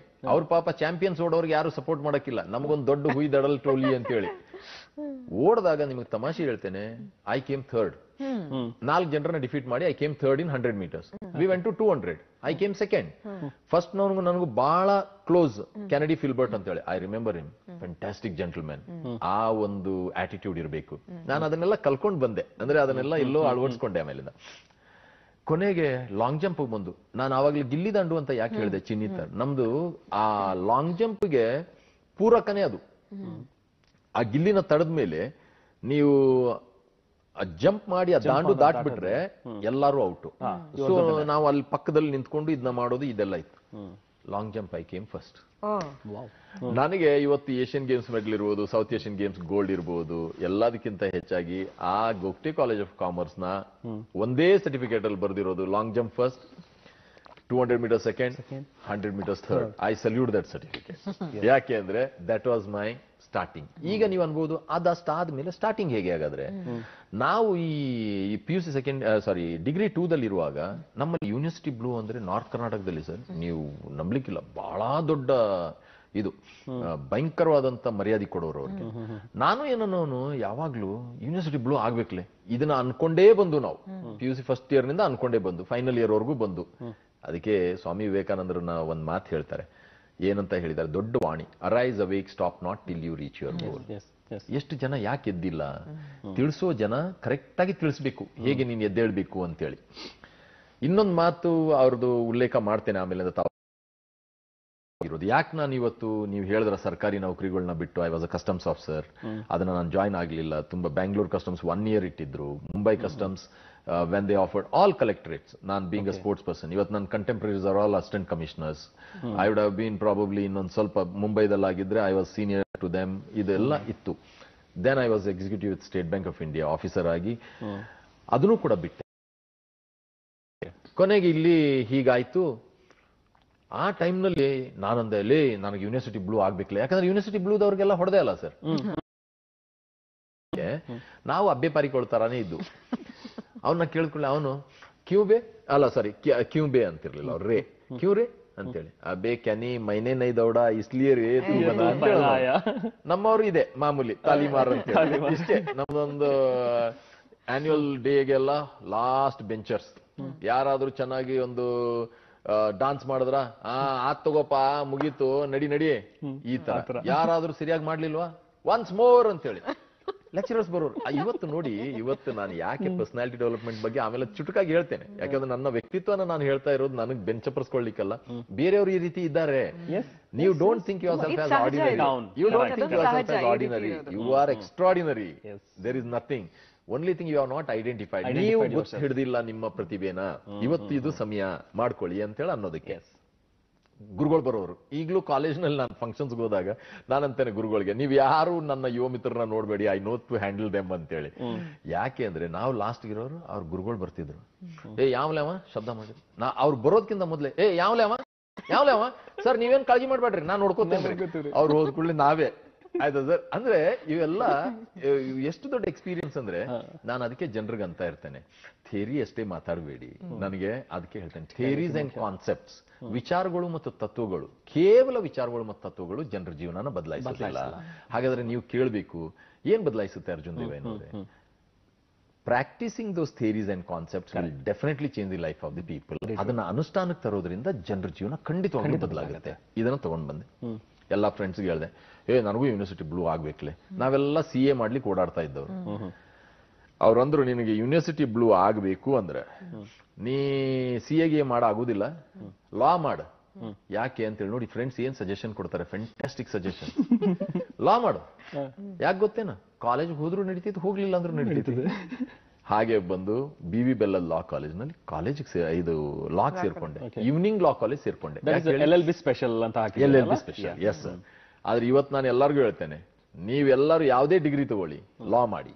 Because I have told people, many of them, a doctor can save a ailing patient, a engineer can construct a house to dwell in, but a good counsel, ಒಬ್ಬ advocate, good counsel can change the ailing society. ಅದಕ್ಕೆ ಎಲ್ಲರಿಗೂ ಇರಬೇಕು, ಅದನ್ನ ಒಂದು degree ಬೇಕು ಅನ್ನುವಂಥದ್ದು ಅಂತಿದ್ದೆ ನಾನು. ಮೊದಲು ತಮಾಷೆಗೆ ತಗೊಂಡವನು, ಆಯ್ತಾ, ಒಂದ್ ದಿವಸ ಲಾ ಪ್ರೊಫೆಷನ್ ಬರ್ತೇನೆ ಬಿಡಿ, ನನ್ಗೆ ಅದರಲ್ಲೂ ಒಂದು ಏನು ಅಂದ್ರೆ ಮಾಡ್ಬೇಕು. ನನಗೆ ಗೊತ್ತಿದೆ, ಜನರಿಗೆ ಸ್ಪಂದಿಸಿದ್ರೆ that is the best profession. ಜನರಿಗೆ ಸ್ಪಂದಿಸಲಿಲ್ಲ ಅಂದ್ರೆ ದುಡ್ಡು ಮಾಡೋದಕ್ಕೋಸ್ಕರ ಆದ್ರೆ ಏನೂ ಉಪಯೋಗ ಇಲ್ಲ. ಆಗ್ಲಿ, ಕೊನೆಗೆ ಅಲ್ಲಿ ಬಂದವನು ನಮಗೆ ಈವ್ನಿಂಗ್ ಲಾ ಕಾಲೇಜ್ ಯಾಕೆ ತಗೊಂಡೆ ಅಂದ್ರೆ, so morning I can practice, evening I can practice. ಮತ್ತೆ ನಾನೊಬ್ಬ ಮಧ್ಯಮ ವರ್ಗದ ಕುಟುಂಬದಲ್ಲಿ ಹುಟ್ಟಿದವನು. ಡಿಗ್ರಿ ಮುಗಿದ ಕೂಡಲೇ I have to switch on to my, ನಾನು ತಂದೆ ಇದನ್ನ ಮುಗಿಯುವಾಗ ಅಲ್ಲಿಗೆ ತಗೊಳ್ಳಿ ಬರಬೇಕು. ಹರ್ಗೋಲಿ ಸರ್ ಅಂತೇಳಿ, ಪಾಟೀಲ್ ಸರ್ ಅಂತೇಳಿ, ಅವರು ಬೇರೆ ಕಾಲೇಜ್ನ physical directors, KLE Lingaraj college ಮತ್ತೆ RLS ಕಾಲೇಜ್ನ. ನಾನು ಅವ್ರನ್ನ ಫಸ್ಟ್ ಕೇಳಿದ್ದೆ ಏನು ಅಂದ್ರೆ, ನನಗೀಗ ನೋಡಿ, ಈಗ ಸಾಧಾರಣವಾಗಿ ಲಾಂಗ್ ಜಂಪ್ ಫಸ್ಟ್ ಬಂದೆ ಅಂದ್ರೆ we will take long jump. ನಾನು ಬಂದು ಅವ್ರನ್ನ ಕೇಳಿದ್ದು, ಸರ್ ನನಗೆ ಯೂನಿವರ್ಸಿಟಿ ಬ್ಲೂ ಆಗ್ಬೇಕ್ರಿ ಸರ್, ಏನ್ ಮಾಡ್ಬೇಕು? ಅವ್ರಂದ್ರು, ನೀವು ಒಟ್ಟು ಯೂನಿವರ್ಸಿಟಿ ಫಸ್ಟ್ ಬರಬೇಕು, ಲಾಂಗ್ ಜಂಪ್ ಅಂದ್ಕೊಳ್ಳಿ ರೆಕಾರ್ಡ್ ಬ್ರೇಕ್ ಮಾಡಬೇಕು. Then I asked him, what is the record? He said 6.35 meters, approximately around 21 feet. ನಮ್ಗೆ ಏನೂ ಗೊತ್ತಿಲ್ಲ, ಅವ್ರ ಮಾರ್ಗದರ್ಶನದಲ್ಲಿ daily 100 meters 200 meters long jump, ಒಂದು 10 ಸಲ. ಒಂದು ದಿವಸ ಲಾಂಗ್ ಜಂಪ್ ಅಲ್ಲಿ ಐ ಡಿಡ್ 6.50 meters. ಅವ್ರು ಹರ್ಗೋಲಿ ಸರ್ ಎಲ್ಲಾರ್ಗು ಹೇಳಿದ್ರು, ಈ ಸಲ TD ಅರ್ಜುನ್ ಅಂತೇಳಿ ಒಬ್ಬ ಹುಡುಗದಾನ್ರಿ, ಬ್ರೇಕ್ ಮಾಡ್ತಾನೆ record. We went to university meet. ನೋಡಿ, ತಯಾರಿ ಅನ್ನುವಂಥದ್ದು ಬಹಳ, ಅದಕ್ಕೆ ನಾನು ಅಂತೇನೆ, ಫೋಕಸ್ ಇಸ್ ವೆರಿ ಇಂಪಾರ್ಟೆಂಟ್. ಎಷ್ಟೇ ಹಾರ್ಡ್ ವರ್ಕ್ ಇದ್ರು ಫೋಕಸ್ ಇರಲಿಲ್ಲ, then things will not work. ನಾನು ಹಾರ್ಡ್ ವರ್ಕ್ ಮಾಡಿದ್ದೆ, but that real focus probably ಇರಲಿಲ್ಲ ಅಂತ ಗೊತ್ತಾಗಿದ್ದು ಆ ಡಿಬ್ಯಾಕಲ್ ಆದ್ಮೇಲೆ. ಹೋದು university meet, Karnataka university meet. Long jump, first jump foul, second jump foul, 3 jump ಅಲ್ಲಿ ಬೆಸ್ಟ್ 8 ಒಳಗಡೆ ನೀವು ಬರಬೇಕು. ಜಂಪ್ ಮಾಡಿದಾಗ 3ನೇ ಜಂಪ್ ಹೆದರಿಕೆಯಿಂದ ಬೋರ್ಡ್ ಇದು ಅಂದ್ರೆ ಇಷ್ಟು ದೂರದಿಂದ ಜಂಪ್ ಮಾಡಿದೆ, ಐ ಡಿಂಟ್ ಕ್ವಾಲಿಫೈ. ನಾನು ರೆಕಾರ್ಡ್ ಬ್ರೇಕ್ ಮಾಡ್ತೇನೆ ಹೋದವನು, ಐ ಫೇಲ್. ಸ್ಟ್ರೇಟ್ ಆಗಿದೆ ಇವ್ರ ಹತ್ರ ಬಂದೆ, ಯಾರ ಹತ್ರ? ಹರ್ಗೋಲಿ ಸರ್, ಪಾಟೀಲ್ ಸರ್ ಹತ್ರ. ಹರ್ಗೋಲಿ ಸರ್ಗೆ ಹೇಳಿದೆ, ಅದಕ್ಕೆ ಗುರುಗಳು ಎಷ್ಟು ಇಂಪಾರ್ಟೆಂಟ್ ಅಂದ್ರೆ ಸರ್, ಹರ್ಗೋಲಿ ಸರ್ ಹತ್ರ ಬಂದು ಹೇಳಿದೆ, ಸರ್ ನಮ್ಮ ಮನೆಗೆ ಹೋಗ್ತೇನ್ರಿ ಅಂದೆ. ಅಂದ್ರೆ ನಾನು ಮನೆಗೆ ಹೋಗ್ತೇನೆ. ಅವರು ನೋಡಿ ಯಾವ ತರ ಮೋಟಿವೇಶನ್ ಅಂದ್ರೆ ಸರ್, ಅವ್ರಂದ್ರು, ಅರ್ಜುನ್ ನೀ ಲಾಂಗ್ ಜಂಪ್ ಓಡಾಕತ್ತಿದ್ಯಲ್ಲಪ್ಪ, ಸ್ಪೀಡು ಎಂತ ಸ್ಪೀಡ್ ಅಂತಿ, 100-200 ನಿಂದ. ಈಗ ನಾವು ಅಬ್ಬೆಪಾರಿಗಳು, just 20 years I have completed my graduation. ಅದೇ 21 years ಅಂದ್ರಲ್ಲ, 20 years 2 months I completed my graduation, then I started my athletics. ನಾನಂದೆ, ಈಗ ಈ ಅಬ್ಬೆಪಾರಿಗಳು ಏನ್ ಮಾತಾಡ್ತಾರೆ ಹೇಳಿ ಅಂದ್ರೆ, ಡೈರೆಕ್ಷನ್ ಇಲ್ದೇನೆ ಇರುವಂತವ್ರು. ಸರ್ ಲಾಂಗ್ ಜಂಪ್ ರೆಕಾರ್ಡ್ ಮಾಡಕ್ ಬಂದಿದ್ನಿರಿ, ಲಾಂಗ್ ಜಂಪ್ ಆಗ್ಲಿಲ್ಲ, ಇನ್ನು 100-200 ಏನಾಗ್ತಿದೆ. ಆದ್ರೆ ನೋಡಿ ಆ ಸರ್ ಆ ಟೈಮ್ ನಲ್ಲಿ ಏನ್ ಮಾಡಿದ್ರು ಗೊತ್ತಾ, ಗಟ್ಟಿಯಾಗಿ ಹಿಡಿದ್ ನನ್ನ, ಲೇ ಹುಚ್ಚ ಪ್ಯಾಲ್ಯ ಅಂದ್ರೆ ಒಂಥರ ಅದ್ ಮಾತು, ಪ್ರೀತಿ ಮಾತು. ಲೇ ಹುಚ್ಚ ಪ್ಯಾಲ್ಯ, ನನ್ ಜೊತೆಗೆ ಟ್ರೈನಿಂಗ್ ಮಾಡಿ ಯಾವ್ದಿಲ್ಲ ನೀ, ನನ್ ಸಲುವಾಗಿ ಓಡ, ಆಗ್ಲಿಲ್ಲ ಮನಿಗ್ ಹೋಗ. ದೆನ್ ಸರ್ ಆಗಿರೋದೇ ವಿಚಿತ್ರ ಏನು ಅಂದ್ರೆ, I one the gold of 100-200 for Karnataka university. ಆಯ್ತಾ, ಅದ್ರ ಕತೆ ತುಂಬಾ ಇದೆ, ಯಾವ ರೀತಿ ಆಯ್ತು ಏನ್ ಕತೆ ಅಂತೇಳಿ ಶಾರ್ಟ್ ಆಗಿ ಇದನ್ನ ಹೇಳ್ತಾ ಇದ್ದೇನೆ ಅಷ್ಟೇ. 200 ಮೀಟರ್ಸ್ ರೆಕಾರ್ಡ್ ಕ್ರಿಯೇಟ್ ಮಾಡಿದೆ.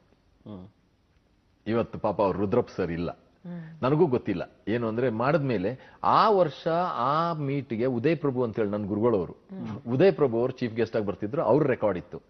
ಎಲ್ಲರೂ ಹೇಳಿದ್ರು ಅರ್ಜುನ್ ನೀನು 22.5 ವಾಸ್ ದಿ ರೆಕಾರ್ಡ್, ನಾನು 22.4 ಓಡಿದ್ದೆ, ಆದ್ರೆ ಅದನ್ನ 22.6 ಮಾಡಿದ್ರು ಹ್ಯಾಂಡ್ ಟೈಮಿಂಗ್. ಇದನ್ನ ಒಬ್ರು ಹೇಳಿದ್ರು, ಏನು ಅಂದ್ರೆ ರುದ್ರಪ್ಪ ಸರ್ ಬಂದು ಹೇಳಿದ್ರು ಈ ಸಲ ಬರೋ ಚೀಫ್ ಗೆಸ್ಟ್ ಉದಯ್ ಪ್ರಭು ಅವರು ಅವ್ರ ರೆಕಾರ್ಡ್ ಮುರಿಬಾರ್ದು, ಇರ್ಲಿ ಅದು, ಅದಕ್ಕೆ 20 ಅವ್ರಿಗೂ ನನ್ನ ಗೊತ್ತಿಲ್ಲ ಅರ್ಜುನ್ ಅವ್ರ ಪಾಪ ಅವ್ರ ರುದ್ರಪ್ಪ ಸರ್ ಒಳ್ಳೆ ಮನುಷ್ಯ, ಅವ್ರ ಉದಯ್ ಪ್ರಭು ಅವ್ರ ಬಗ್ಗೆ ಬಹಳ ಇದು. ಸೊ ನಾವು ಹೊರಗಡೆ ಹೋಗ್ತಿರ್ಬೇಕಾದ್ರೆ ಇದೆಲ್ಲ ಮೀಟ್ ಎಲ್ಲ ಮುಗಿಸಿ ನಾನು ಹರ್ಗೋಲಿ ಸರ್ಗೆ ಹೇಳ್ತಾ ಹೋಗ್ತಾ ಇದ್ದೆ, ಹರ್ಗೋಲಿ ಸರ್ ಮುಂದಿನ ವರ್ಷ ರೀ ಈ ಲಾಂಗ್ ಜಂಪ್ ಮತ್ತೆ 200 ಮೀಟರ್ಸ್ ಎರಡೂ ರೆಕಾರ್ಡ್ ಮುರಿದು ಹೋಗಿಲಿಲ್ಲ, ನನ್ನ ಹೆಸರು ಅರ್ಜುನ್ ಅಲ್ಲ ಅಂದೆ. ಇದೊಂದು ಡೈಲಾಗ್ ಹೇಳ್ತಿರ್ತಿದ್ದೆ, ಈಗಲೂ ಹೇಳ್ತೇನೆ, ಏನಾದ್ರು ಒಂದು ಅಂದ್ರೆ ಹಿಂಗ್ ಚಿಟ್ಕೆ ಹೊಡ್ಕೊಂಡು ನನ್ನ ಹೆಸರು ಅರ್ಜುನ್ ಅಲ್ಲ ಅಂತೇಳಿ ಹೇಳ್ತಾ ಇದ್ದೆ. ಆಮೇಲಿಂದ ಇದನ್ನ ಈಗ ನಿಮ್ಮ ಪತ್ರಕರ್ತ ಮಿತ್ರರೇ ವಸಂತ್ ಮುರುಡೇಶ್ವರ್ ಅವರು ಇದನ್ನ ಮಾತು ನಾನು ಹರ್ಗೋಯ್ ಸರ್ಗೆ ಹೇಳ್ಬೇಕಾದ್ರೆ ಕೇಳಿದ್ರು. ವಸಂತ್ ಸರ್ ಕೇಳಿದ್ರು ನನ್ನ, ಏನ್ರಿ ಅರ್ಜುನ್ ನೆಕ್ಸ್ಟ್ ಇಯರ್ ರೆಕಾರ್ಡ್ ಮುರಿತೀರೇನ್ರಿ? Vasant sir next year record ಮುರಿಲಿಲ್ಲ, ನನ್ನ ಹೆಸರು ಅರ್ಜುನ್ ಅಲ್ಲ ಅಂದೆ. ಒಂದು ವರ್ಷ ಬಂದೇ ಹೋಯ್ತು. ಬಾಗಲಕೋಟೆಯಲ್ಲಿ ಮೀಟ್ ಇತ್ತು, ಹೋದು. Long jump first event as usual, first jump 6.35 was the record. Non jump ಮಾಡಿದ್ದು 6.85, ಫಸ್ಟ್ ಜಂಪೆ, ಹಾಫ್ ಅ ಮೀಟರ್ ಆಯ್ತಾ. ಅಂದ್ರೆ ನೋಡಿ ಫೋಕಸ್ ಅನ್ನುವಂಥದ್ದು ಅಲ್ಲಿ ಬಂತು. ವಸಂತ್ ಮುರುಡೇಶ್ವರ್ ಅವ್ರು ಬರೆದ್ರು, ಛಲ ಬಿಡದ ಅರ್ಜುನನಿಗೆ ಅಭೂತಪೂರ್ವ ಯಶ, ಇವತ್ತು ಓದ್ತೇನೆ ನಾನು. ಅಂದ್ರೆ ನೀವು ಅವಾಗಲೇ ಹೇಳಿದ್ರಲ್ಲ, ನಾನು ಆ ಮಾತಿಗೆ ಸ್ಪಂದಿಸ್ತಾ ಇರೋದು madam. It is not made out of gold alone, gold medal. ಎಲ್ಲಾ ಎಫರ್ಟ್ಸ್ ಜೊತೆಯಲ್ಲಿ ಪ್ರೋತ್ಸಾಹ, ಪ್ರೇರೇಪಣೆ, ಒಬ್ಬರು ಪ್ರೀತಿ, ವಿಶ್ವಾಸ. ನಾನು ಯಾವಾಗಲೂ ಅಂದಿದ್ದೇನೆ, champions are not made because of the infrastructures, champions are made despite of infrastructures, the love and affection of the people. ಆ ಪ್ರೀತಿ, ವಿಶ್ವಾಸ, ಆ ನಂಬಿಕೆ ತುಂಬುವಂಥದ್ದು ಆಯ್ತಾ. ಆಮೇಲಿಂದ ಆ ರೆಕಾರ್ಡ್ ನ ಬ್ರೇಕ್ ಮಾಡಿದೆ. 200 ಮೀಟರ್ಸ್ ನೆಕ್ಸ್ಟ್ ಡೇ ಇತ್ತು, ಅದನ್ನು ರೆಕಾರ್ಡ್ ಬ್ರೇಕ್ ಮಾಡಿದೆ. ಮತ್ತೆ ಬರೆದ್ರು ಅರ್ಜುನ್ ಛಲ ಸಾಧನೆ ಕಂಡ ಬಾಗಲಕೋಟೆ ಅಂತೇಳಿ. ಅಷ್ಟರಲ್ಲಿ ಎಲ್ಲರೂ ಏನಂದ್ರು, ಅರ್ಜುನ್, ನಾನು ಅಷ್ಟರಲ್ಲಿ ಸರ್ ಸ್ಟೇಟ್ ಬ್ಯಾಂಕ್ ಅಲ್ಲಿ ಎಕ್ಸಾಮ್ ಬರೆದು, ಬಹಳಷ್ಟು ಜನ ಅನ್ಕೊಳ್ತಾರೆ ಕ್ರೀಡಾಪಟು, ಇಲ್ಲ, I wrote on merit and got in to bank. ನನ್ನ ಒಂದು ಸೌದತ್ತಿ ಅನ್ನುವಂಥ ಜಾಗಕ್ಕೆ ಟ್ರಾನ್ಸ್ಫರ್ ಮಾಡಿದ್ರು. ದೊಡ್ಡ ಚೆನ್ನಾಗಿರೋ ಊರು, ಜನ ಬಹಳ ಅತ್ಯುನ್ನತವಾದಂತ ಜನ, ಗ್ರೌಂಡ್ ಇರಲಿಲ್ಲ. ನಾನು ಯಾವಾಗ್ಲೂ 40 ಕಿಲೋಮೀಟರ್ ಟ್ರಾವೆಲ್ ಮಾಡಿ ಧಾರವಾಡದಲ್ಲಿ ಪ್ರಾಕ್ಟೀಸ್ ಮಾಡ್ತಿದ್ದೆ. ಆಮೇಲೆ ಬ್ರಬಾನ್ ಹಾಸ್ಟೆಲ್ ಅಂತೇಳಿ ಅಲ್ಲಿ ಮಲ್ಕೊಳ್ತಿದ್ದು ಆಯ್ತಾ. ನಾನೊಬ್ಬ ಈಗ ಬ್ಯಾಂಕ್ ಅಫಿಷಿಯಲ್, ಆದ್ರೆ ನನಗೆ ಇದೆಲ್ಲ ಯಾಕೆ ಬೇಕು? ಒಂದು ಒಳ್ಳೆ ನೌಕರಿ ಆಯ್ತು, ಕ್ಯಾಪ್ಟನ್ ಆಫ್ ಕರ್ನಾಟಕ ಯೂನಿವರ್ಸಿಟಿ ಆದೆ, ರೆಕಾರ್ಡ್ ಹೋಲ್ಡರ್ ಆದೆ, ಸಾಕು ಬಿಡು ಅಂತ ಹೇಳಿ ಬಿಡ್ಬೋದಿತ್ತು. ಒಂದು ತವಕ ಇತ್ತು ಎಲ್ಲೋ. ಆ ನೋಡಿ ಆ ಇದು ಬೆಳೀತಾ ಬಂತು, ನಿಮ್ಮ ಪ್ರತಿಭೆ ಗೊತ್ತಾದ ಕೂಡಲೇ ಬೆಳೀತಾ ಬಂತು. ಎಲ್ಲಾರು ಅಂದ್ರು, ನೋಡಪ್ಪ ಅರ್ಜುನ, ನಿನಗೇನಾರ ಮಾಡ್ಬೇಕಾರ ಬೆಂಗಳೂರಿಗೆ ಹೋಗ್ಬೇಕು. ನೀವು 23ನೇ ವಯಸ್ಸಿಗೆ, ನಾನು ಬಾಕಿ ವಿಷಯಗಳನ್ನ 10 ನಿಮಿಷದಲ್ಲಿ ಸಂಕ್ಷಿಪ್ತವಾಗಿ ಹೇಳ್ತೇನೆ, ಆದ್ರೆ ಈ ವಿಚಾರ ಯಾಕೆ ಅಂದ್ರೆ ಇದು ಜನರ ಜೀವನ. ನಾನು ಇಂಟರ್ನ್ಯಾಷನಲ್ ಮೀಟ್ ಈಗ ಮಾಡಿದೆ ಹಾಗೆ ಮಾಡಿದೆ, ಜನರಿಗೆ ಪಾಪ ನನ್ನ ಯುವ ಮಿತ್ರರಿಗೆ ಯಾರೊಬ್ರು ಸಾಧನೆ ಮಾಡಿದವ್ರಿಗೆ ಅರ್ಥ ಆಗ್ಬಹುದು. ಸಾಧನೆ ಮಾಡ್ಬೇಕು ಅಂತೇಳಿರೋರಿಗೆ ಈ ಅರ್ಜುನ್ ದೇವಯ್ಯ ಹಾದಿ ಇದು. ಆಮೇಲಿಂದ ಬೆಂಗಳೂರಿಗೆ ಬರ್ಬೇಕಾದ್ರೆ ಸರ್, ನಮ್ಮ ತಂದೆ ಪೊಲೀಸ್ ಅಧಿಕಾರಿ ಆಗಿದ್ರು, ಅವ್ರು ರಿಟೈರ್ ಆಗಿ ಕೊಡಗಿಗೆ ಹೋಗ್ಬೇಕಾಗಿತ್ತು. ನಾನು ಬೆಂಗಳೂರಿಗೆ ಬಂದೆ, ಟ್ರಾನ್ಸ್ಫರ್ 9 ಮಂತ್ಸ್ ಆದ್ಮೇಲೆ ತಗೊಂಡು ಬೆಂಗಳೂರಿಗೆ ಬಂದೆ ಸರ್. ಬಂದ ಕೂಡಲೇ ನನ್ನ ಇವತ್ತು ಕೋಚ್, ಅವ್ರಿಗೂ ಅದು ನೆನಪಿಲ್ಲ, ವೆನ್ ಡಿಡ್ ಐ ಸೇ ಅಂತಾರೆ ಅವರು, ಕೋಚ್, ನಮ್ಮ ಬೀಡು ಕೋಚ್. ಈ ಸಲ ಅವ್ರಿಗೆ ದ್ರೋಣಾಚಾರ್ಯ ಅವಾರ್ಡ್ ಬಂತು. ನಾನು ಬಂದು ಅವ್ರು ಎಲ್ಲರೂ ಹೇಳಿದ್ರು, ಅವ್ರು ನೋಡು ಒಳ್ಳೆ ಇಂಟರ್ನ್ಯಾಷನಲ್ ಕೋಚ್, ಅವ್ರ ಹತ್ರ ಹೋಗು ಅಂತೇಳಿ. ನಾನು ಹೋದೆ, ಅವ್ರ ಹತ್ರ ಹೋಗಿ ಹೇಳಿದೆ, ಸರ್ ನನಗೆ ಟ್ರೈನಿಂಗ್ ಮಾಡಬೇಕು, ನಾನು ಬಂದಿದೆ ಹೀಗೆ. ಅವ್ರು ನನ್ನ ಕೇಳಿದ್ರು, ಹೌ ಓಲ್ಡ್ ಆರ್ ಯು? ನಾನಂದೆ, sir I am 23 years. 23? This is the age to retire man ಅಂದ್ಬಿಟ್ಟು. ನಾನಂದೆ, ಸರ್ ನಾನು ಹುಟ್ಟಿದ ಕೊಡಗಿನಲ್ಲಾದ್ರೂ ಬೆಳೆದಿರೋದು ನಾರ್ತ್ ಕರ್ನಾಟಕದಲ್ಲಿ, please do the honours, I have come taken a transfer and come. Okay you come ಅಂತೇಳಂದ್ರು. ಸಂಜೆಗೆ ಹೋದೆ, ಅವ್ರೊಂದು ಮಾತು ಹೇಳಿದ್ರು ನನಗೆ, ಅವ್ರಿಗೆ ನೆನಪಿಲ್ಲ ಆಕ್ಚುಲಿ. ಅರ್ಜುನ್, ಯು ಆರ್ 23, 24, 25, 26, 27, 4 ವರ್ಷ ನೀನು ತುಂಬಾ ಕಷ್ಟಪಟ್ಟಿದ್ದೆ, ಆದ್ರೆ you can leave a mark in state level ಅಂದ್ರು ಅವರು. ನಾನು ನ್ಯಾಷನಲ್ ಲೆವೆಲ್ ಅಲ್ಲಿ ಏನಾದ್ರೂ ಒಂದು ಮಾಡಬೇಕು ಅಂತೇಳಿ ತವಕ ಇಟ್ಕೊಂಡು ಬಂದವನು. ಇಲ್ಲ, ಸ್ವಲ್ಪ ಇಮ್ಮೆಚ್ಯೂರ್ ಟಾಕ್ಸ್ ಆಗಿದೆ ಬಿಡಿ. ಏನು ಅಂದ್ರೆ ನಾನು ಅವಾಗ ಹೇಳ್ತಿದ್ದೆ, ನಾವು ಹೋಗಿ ಬೆಂಗಳೂರಿನವ್ರನ್ನೆಲ್ಲ ಅಡ್ಡ ಉದ್ದ ಮಲಗಿಸ್ತೇನ್ರಲಿ ಅಂತ ಹೇಳಿ ಬಂದಿದ್ದೆ ನಾನು. ಅಂದ್ರೆ ಈಗ ನೋಡಿ ಎಲ್ಲ ಅದು ಅವತ್ತು ಅಂದ್ರೆ ಆ ಜೋಶ್ ಅಲ್ಲಿ ಬಂದಿದೆ. ಆ ಜೋಶ್ ಬೇಕು, ಯಾರ ಬಗ್ಗೆ ಅವಹೇಳನ ಇಲ್ಲ, ಏನಿಲ್ಲ, ಆ ಜೋಶು. ನಾನು ಕೊಡಗಿನವನಾದ್ರೂ ನಾರ್ತ್ ಕರ್ನಾಟಕದಲ್ಲಿ ಹೇಳ್ದೆ ನಾವು ಹೋಗಿ ಮಲಗಿಸ್ತೇನ್ಲಿ ಅವ್ರಿಗೇನು ಅಂತೇಳಿ. ಆದ್ರೆ ಅದು ಒಳ್ಳೇದಾಯ್ತು. ಯಾವ ತರ ಅಂದ್ರೆ ಆ ಜೋಶ್ ಇಟ್ಕೊಂಡು ಬಂದಿದ್ದೆ ನಾನು. ಆಮೇಲೆ ಇವ್ರು ಹೀಗೆ ಹೇಳಿದ್ರ 4 ದಿವಸ ಪ್ರಾಕ್ಟೀಸ್ ಆಯ್ತು. ನನ್ನ ಫಸ್ಟ್ ಡೇ ಟ್ರೈನಿಂಗ್ ಎಲ್ಲ ನೀವು ಹೇಳಲಿಕ್ಕೆ ಹೋದ್ರೆ ಬಹಳ ಕಷ್ಟ ಆಯ್ತು. ನನಗೆ ಬ್ಯಾಂಕ್ ನಲ್ಲಿ ಇದ್ದೆ, ಸ್ಟೇಟ್ ಬ್ಯಾಂಕ್ ನಲ್ಲಿ ಪಾಪ ಎಲ್ಲ ಸಪೋರ್ಟ್ ಮಾಡಿದ್ದಾರೆ. But I was not a sportsman employee. So ನನಗೆ 10:30 ಇಂದ 5:30 ಮಿನಿಮಮ್ ಕೆಲಸ ಮಾಡ್ಲೇಬೇಕಿತ್ತು. ಬೇರೆ ಸ್ಪೋರ್ಟ್ಸ್ ಮೆನ್ಸ್ಗೆಲ್ಲ 3 ಗಂಟೆಗೆ ಬಿಡ್ತಿದ್ರು. ನನಗೆ ಟೈಮ್ ಆಫ್ ಇಲ್ಲ. ಅವ್ರು ಅಂದ್ರು the day you represent state you will get, you are not a sportsman employee ಅಂತೇಳಿ ಒಬ್ರು ಉದಯ್ ಕುಮಾರ್ ಅಂತ ಹೇಳಿದ್ರು, ಅವರು CWC ಸೆಕ್ರೆಟರಿ. ಅವ್ರು ಅಂದ್ಬಿಟ್ರು. ನನಗೆ ಈ ಬೀಡು ಕೋಚ್ ಹೇಳಿದ್ರಲ್ಲ, ನಾನು 5:30 ಗಂಟೆಗೆ ಬಿಟ್ಟು 5:45 ಬಂದೆ. ಬಂದು ನಮ್ಗೆ ಡವ ಡವ, ಇವ್ರು ಬೇರೆ ಸ್ಟ್ರಿಕ್ಟ್ ಆಗಿ ಹೀಗಿದ್ರು, ಡವ ಡವ ಅಂತ ಇತ್ತು. ಬಂದು ಸುಮ್ಮನೆ ಹಿಂದೆ ನಿಂತ್ಕೊಂಡು ಸರ್ ಅಂದೆ. ಅವ್ರು ಹೀಗೆ ತಿರುಗಿ ನೋಡಿ, ಏನ್ ಹೈ ಪಿಚ್ಚಲ್ಲಿ ಕಂಠೀರವ ಸ್ಟೇಡಿಯಂನಲ್ಲಿ, I told you in the morning itself you have come here for time pass. What you think, you wear one T shirt and track bottom and come here. ನೀನ್ ಒಂದು ಟೀ ಶರ್ಟ್ ಟ್ರ್ಯಾಕ್ ಬಾಟಮ್ ಹಾಕೊಂಡು ಬಂದ್ಬಿಟ್ರೆ ನೀನೇನ್ ದೊಡ್ಡ champion ಆಗ್ಬಿಡ್ತೀಯ ಅಂತ ಹೇಳಿ ತಿಳ್ಕೊಂಡಿದ್ಯಾ. ನನಗೆ ಏನ್ ಹೇಳೋದು, ನಾನ್ ಮೆತ್ತಿಗೆ ಸರ್ ಬ್ಯಾಂಕ್ ಅಂದೆ, ಇಷ್ಟೇ ಅಂದೆ. What are you in the bank man, ಏನ್ ನೀನ್ ಬ್ಯಾಂಕ್ ಅಲ್ಲಿ ಇದೆಯಾ, ನೀನೇನ್ ಚೇರ್ಮನ್ ಆಫ್ ದಿ ಬ್ಯಾಂಕ್ ನೀನು. ನೋಡು, ಅವರು ಅಶ್ವಿನಿ ನಾಚಪ್ಪ, ಅವರು she is officer in Vijaya Bank, she is an international athlete. ಅವರು ರೀತ್ ಅಬ್ರಾಹಿಂ, ಅವರು she is officer in Corporation Bank, she is an international athlete. ಅವನು Satish, high jump champion, national champion, he is officer in Vijaya Bank. What are you man. ನಾನು ಸುಮ್ಮನೆ ಹೀಗೆ ನಿಂತಿದ್ದೆ. ಆಮೇಲಿಂದ ಅವ್ರು ಇಷ್ಟೆಲ್ಲ ಬೈದು ಜೇಬಕ್ಕೆ ಕೈ ಹಾಕಿ ಜೇಬಿಂದ ಒಂದು ಚೀಟಿ ತೆಗೆದು ನನ್ನ ಮುಖಕ್ಕೆ ಡ್ರಪ್ ಅಂತ ಎಸೆದ್ರು. ಅವ್ರಂದ್ರು, this is your work schedule. ತಾವು ನಂಬಲಿಕ್ಕಿಲ್ಲ. ಯೂಶಲಿ ನಾನು ಇಂಥ ಮಾತುಗಳನ್ನ ಕೇಳಿದ್ರೆ ಅಯ್ಯೋ ಬಿಟಾಕ್ರಿ ಅಂತ ಹೇಳಿ ಹೋಗುವಂತ ವ್ಯಕ್ತಿತ್ವ ನಂದು.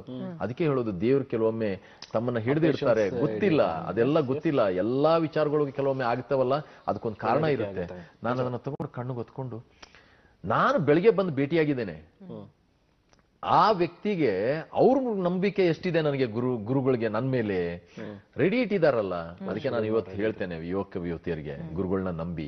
ಹಳೆ ಮಾತುಗಳು ಅಷ್ಟೇ ಅಲ್ಲ, ಗುರುವಿನ ಗುಲಾಮನಾಗುವ ತನಕ ದೊರಕದಣ್ಣ ಮುಕುತಿ ಅಂತೇಳಿ. ನಿಮಗ್ ಮುಂದೆ ಒಂದು ಗುರಿ ಇರಬೇಕು, ಹಿಂದೆ ಒಬ್ರು ಗುರು ಇರಬೇಕು. ಆ ಗುರುವಿನಲ್ಲಿ ನಂಬಿಕೆ ಇರಬೇಕು, ನಿಮ್ಮ ಗುರಿ ಮೇಲೆ ನಿಮಗೆ ಭರವಸೆ ಇರಬೇಕು, ನಿಮ್ಮ ಮೇಲೆ ಭರವಸೆ ಇರಬೇಕು, ಗುರಿ ಮೇಲೆ ದೃಷ್ಟಿ ಇರಬೇಕು. ಖಂಡಿತವಾಗ್ಲೂ ಆಗತ್ತೆ. ಇದು ನನ್ನ ಒಂದು ಉದಾಹರಣೆ ಅಷ್ಟೇ. ಎಲ್ಲರೂ 5:45ಗೆ ರೆಹಮಾನ್ ಸರ್, ರಂಜನಿ ಮ್ಯಾಮ್ 5:45ಗೆ, 6 ಗಂಟೆಗೆ ಅಂದ್ರೆ ಕಂಠೀರವ ಸ್ಟೇಡಿಯಂ ಎಲ್ಲರೂ ಕ್ಲೋಸ್. ನಾನೊಬ್ಬನೇ ಪ್ರಾಕ್ಟೀಸ್ ಮಾಡ್ತಿದ್ದೆ. ಇವತ್ತು ಮಾತಾಡ್ತಾರೆ. ನಾನು ನೋಡಿ, ನಾನೊಬ್ಬ ಬ್ಯಾಂಕಲ್ಲಿ ಇದ್ಕೊಂಡು ನನಗೆ I could have taken a car.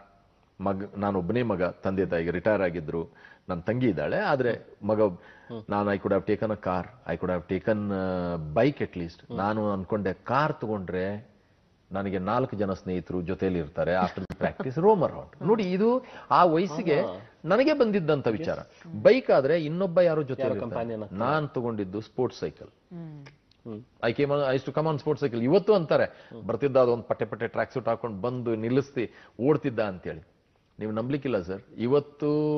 ಇವತ್ತು ಬಿಡಿ, ಕಂಠೀರವ ಸ್ಟೇಡಿಯಂ ತುಂಬಾ ಚೆನ್ನಾಗಿದೆ. ಆದ್ರೆ ಆನಂದನ್ ಸರ್ನ ನಾನು ನೆನ್ಸ್ಕೊಳ್ತೇನೆ. ನಾನು ಅವ್ರಿಗೊಂದು ಮಾತು ಹೇಳಿದ್ದೆ, ಅವಾಗ ಡೈರೆಕ್ಟರ್ ಆಗಿದ್ರು ಯೂತ್ ಸರ್ವಿಸಸ್. ನಾನು ಪ್ರಾಕ್ಟೀಸ್ ಮಾಡ್ತಿದ್ದಾಗ ಒಂದು ದಿವಸ ಒಂದು ಸಿಂಗಲ್ ಲೈಟ್ ಅಷ್ಟು ಇದ್ರ ಮೇಲೇನೆ, ಆವಾಗ ಸಿಂಡರ್ ಟ್ರ್ಯಾಕ್, ಇವಾಗ ಸಿಂಥೆಟಿಕ್ ಟ್ರ್ಯಾಕ್, ಆ ಸಿಮೆಂಟ್ ಇದಕ್ಕೆ ತಾಗಿ ನಾನು ಫುಲ್ ಆ ಸ್ಪೀಡ್ ಅಲ್ಲಿ ಬಿದ್ದೆ. ನಾನು ಅದಿವನ್ ನನ್ನ ಬೀಡು ಕೋಚ್ಗೂ ಗೊತ್ತಿಲ್ಲ, ಯಾರಿಗೂ ಹೇಳಿಲ್ಲ. ಬಿದ್ದು ಕಂಪ್ಲೀಟ್ ಇದೆಲ್ಲ ತರ್ಚ್ ಹೋಗಿತ್ತು. ಆ ಸಿಂಡರ್ ಇದೆ ನೋಡಿ, ಗ್ರಾನ್ಯೂಲ್ಸ್, ಯಾವುದು ಈ ಚಾರ್ಕೋಲ್ದು, ಅದೆಲ್ಲ ಈ ಹೊಟ್ಟೆ ಒಳಗಡೆ ಎಲ್ಲ ಇಲ್ಲೆಲ್ಲ ಕೈಯಲ್ಲೆಲ್ಲ ಅಂಟ್ಕೊಂಡಿತ್ತು. ನೀಟಾಗಿ ಕ್ಲೀನ್ ಮಾಡಿ 7:30ವರೆಗೆ 8 ಗಂಟೆವರೆಗೆ ವಾಲ್ಬಾರ್ ಅಲ್ಲಿ ಒಂದು ಲೈಟ್ ಇತ್ತು, ಅಲ್ಲಿ ಮಾಡ್ತಿದ್ದೆ ವಾಲ್ಬಾರ್. ಇವೆಲ್ಲ ಟ್ರೈನಿಂಗ್ ಇದಾಗಿತ್ತು. ನಾನು ಏನ್ ಹೇಳಲಿಕ್ಕೆ ಇಷ್ಟಪಡ್ತೇನೆ ಯುವ ಮಿತ್ರರಿಗೆ ಅಂದ್ರೆ, ನೆಕ್ಸ್ಟ್ ಡೇ ನಾನು ಒಂದು ದಿವಸ ಕೂಡ ಬೀಡು ಕೋಚ್ ಅವರು 5:20ಕ್ಕೆ ಬರ್ತಿದ್ರು, ನಾನು 5:10 ಕಂಠೀರವ ಸ್ಟೇಡಿಯಂ ಬರ್ತಿದ್ದೆ. ನೆಕ್ಸ್ಟ್ ಡೇ ಈ ತರ ಪರಿಸ್ಥಿತಿ ಇದ್ರು, I have not missed my training. First ಆ ಬೀಡು ಕೋಚ್ ಅವರು ಹೇಳಿದ್ರಲ್ಲ, 4 ದಿವಸ ಆದ್ಮೇಲೆ ನನಗೆ ತಲೆಯಲ್ಲಿ ಕೊರಿತಾ ಇತ್ತು. ನಾನು ಅವ್ರನ್ನ ಕೋಚ್ನ ಕೇಳಿದೆ, ಸರ್ ನೀವು ನನಗೊಂದು ಮಾತು ಹೇಳಿದ್ರ, ನಾನು 3 ರಿಂದ 4 ವರ್ಷ ತುಂಬಾ ಕಷ್ಟಪಟ್ಟಿದ್ದೆ, ಆದ್ರೆ ಸ್ಟೇಟ್ ಲೆವೆಲ್ ನಲ್ಲಿ ಒಂದು ಮಾರ್ಕ್ ಮಾಡ್ತೇನೆ ಅಂತೇಳಿ. ನನಗೆ ನ್ಯಾಷನಲ್ಸ್ ನಲ್ಲಿ ಏನಾದ್ರೂ ಒಂದು ಮಾಡಬೇಕು ಅನ್ನುವಂಥ ತವಕದಿಂದ ಬಂದಿದ್ದೇನೆ. Is there any example? ಒಂದು ಉದಾಹರಣೆ ಇದೆಯಾ? ಯಾರಾದ್ರೂ ಒಬ್ಬರು ನ್ಯಾಷನಲ್ಸ್ ನಲ್ಲಿ 3 ರಿಂದ 4 ವರ್ಷದಲ್ಲಿ ಸಾಧನೆ ಮಾಡಿರೋ ಎಕ್ಸಾಂಪಲ್ ಇದೆಯಾ? ನಮ್ಮ ಕೋಚ್ ಏನು ಹೇಳಲಿಲ್ಲ. ಇನ್ನೊಬ್ರು ಸರ್ ಕೂತಿದ್ರು, ಅವ್ರ ಹೆಸರು ಶಿವೇಗೌಡರು.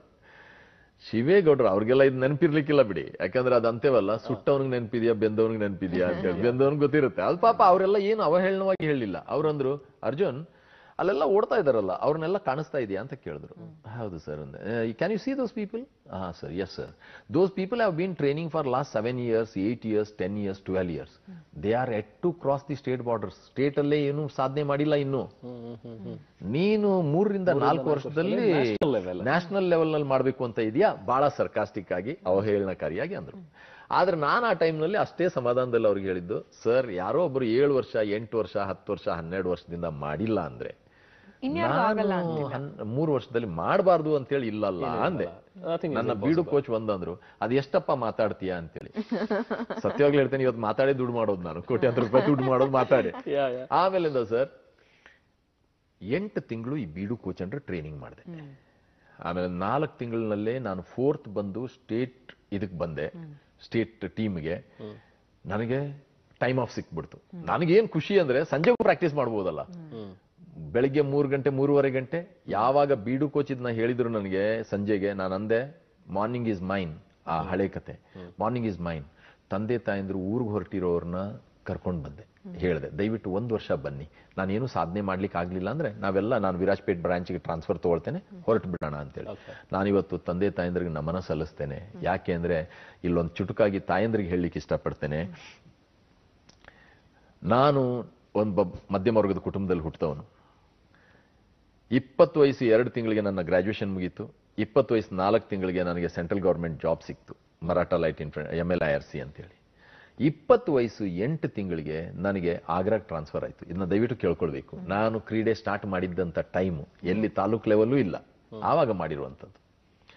ನನಗೆ ಟ್ರಾನ್ಸ್ಫರ್ ಮಾಡಿದ ಕೂಡಲೇ ನಾನು ತಾಯಿಗೆ ಬಂದು ಹೇಳಿರೋದು, ಅಮ್ಮ ನನಗೆ ಜಾಬ್ಗೆ ಹೋಗ್ಲಿಕ್ಕೆ ಇಷ್ಟ ಇಲ್ಲ. ತಾಯಿದು ಬೇರೆ ಸಪೋರ್ಟ್ ಎಲ್ಲ ಬಿಡಿ, ಹೇಳ್ತಾ ಹೋದ್ರೆ ಒಂದು ದೊಡ್ಡ ಮೂವಿನೇ ಆಗುತ್ತೆ ಅದು. ತಾಯಿಗೆ ಹೇಳಿದೆ, ಅಮ್ಮ ನನಗೆ ಆಗ್ರಾಗ್ ಹೋಗ್ಲಿಕ್ಕೆ ಇಷ್ಟ ಇಲ್ಲ, ನನಗೆ ಕ್ರೀಡೆ ಮಾಡಬೇಕು ಅಂತೇಳಿ ಹೇಳಿದೆ. ಒಬ್ಬ ಮಧ್ಯಮ ವರ್ಗದ ಕುಟುಂಬದ ತಾಯಿ ಏನ್ ಹೇಳ್ತಾರೆ ಹೇಳಿ? ಹುಚ್ಚಿನ ತರ ಮಾಡ್ಬೇಡ, ಮರ್ಯಾದೆಯಲ್ಲಿ ಹೋಗು, ಆಗ್ರಾದಲ್ಲಿ ಇರು, ಅಲ್ಲಿ ಏನ್ ನಿನ್ಗೆ ಪ್ರಾಕ್ಟೀಸ್ ಮಾಡ್ಬೇಕು ಮಾಡು, ಸೆಂಟ್ರಲ್ ಗವರ್ಮೆಂಟ್ ಜಾಬ್ ಸಿಗೋದೇ ಕಷ್ಟ, ನಿನ್ಗೆ ಆಮೇಲಿಂದ ಟ್ರಾನ್ಸ್ಫರ್ ತಗೊಂಡು ಇಲ್ಲಿ ಬರುವಂತೆ 2 ವರ್ಷದಲ್ಲಿ ಅಂತೇಳಿ. ಆದ್ರೆ ಮಹಾತಾಯಿ ಹೇಳಿರುವುದು ಏನು ಅಂದ್ರೆ, ನೋಡಪ್ಪ ಅರುಣ್, ನನ್ನ ಹೆಸರು ಇನ್ನೊಂದು ಹೆಸರು ಅರುಣ್ ಅಂತೇಳಿ.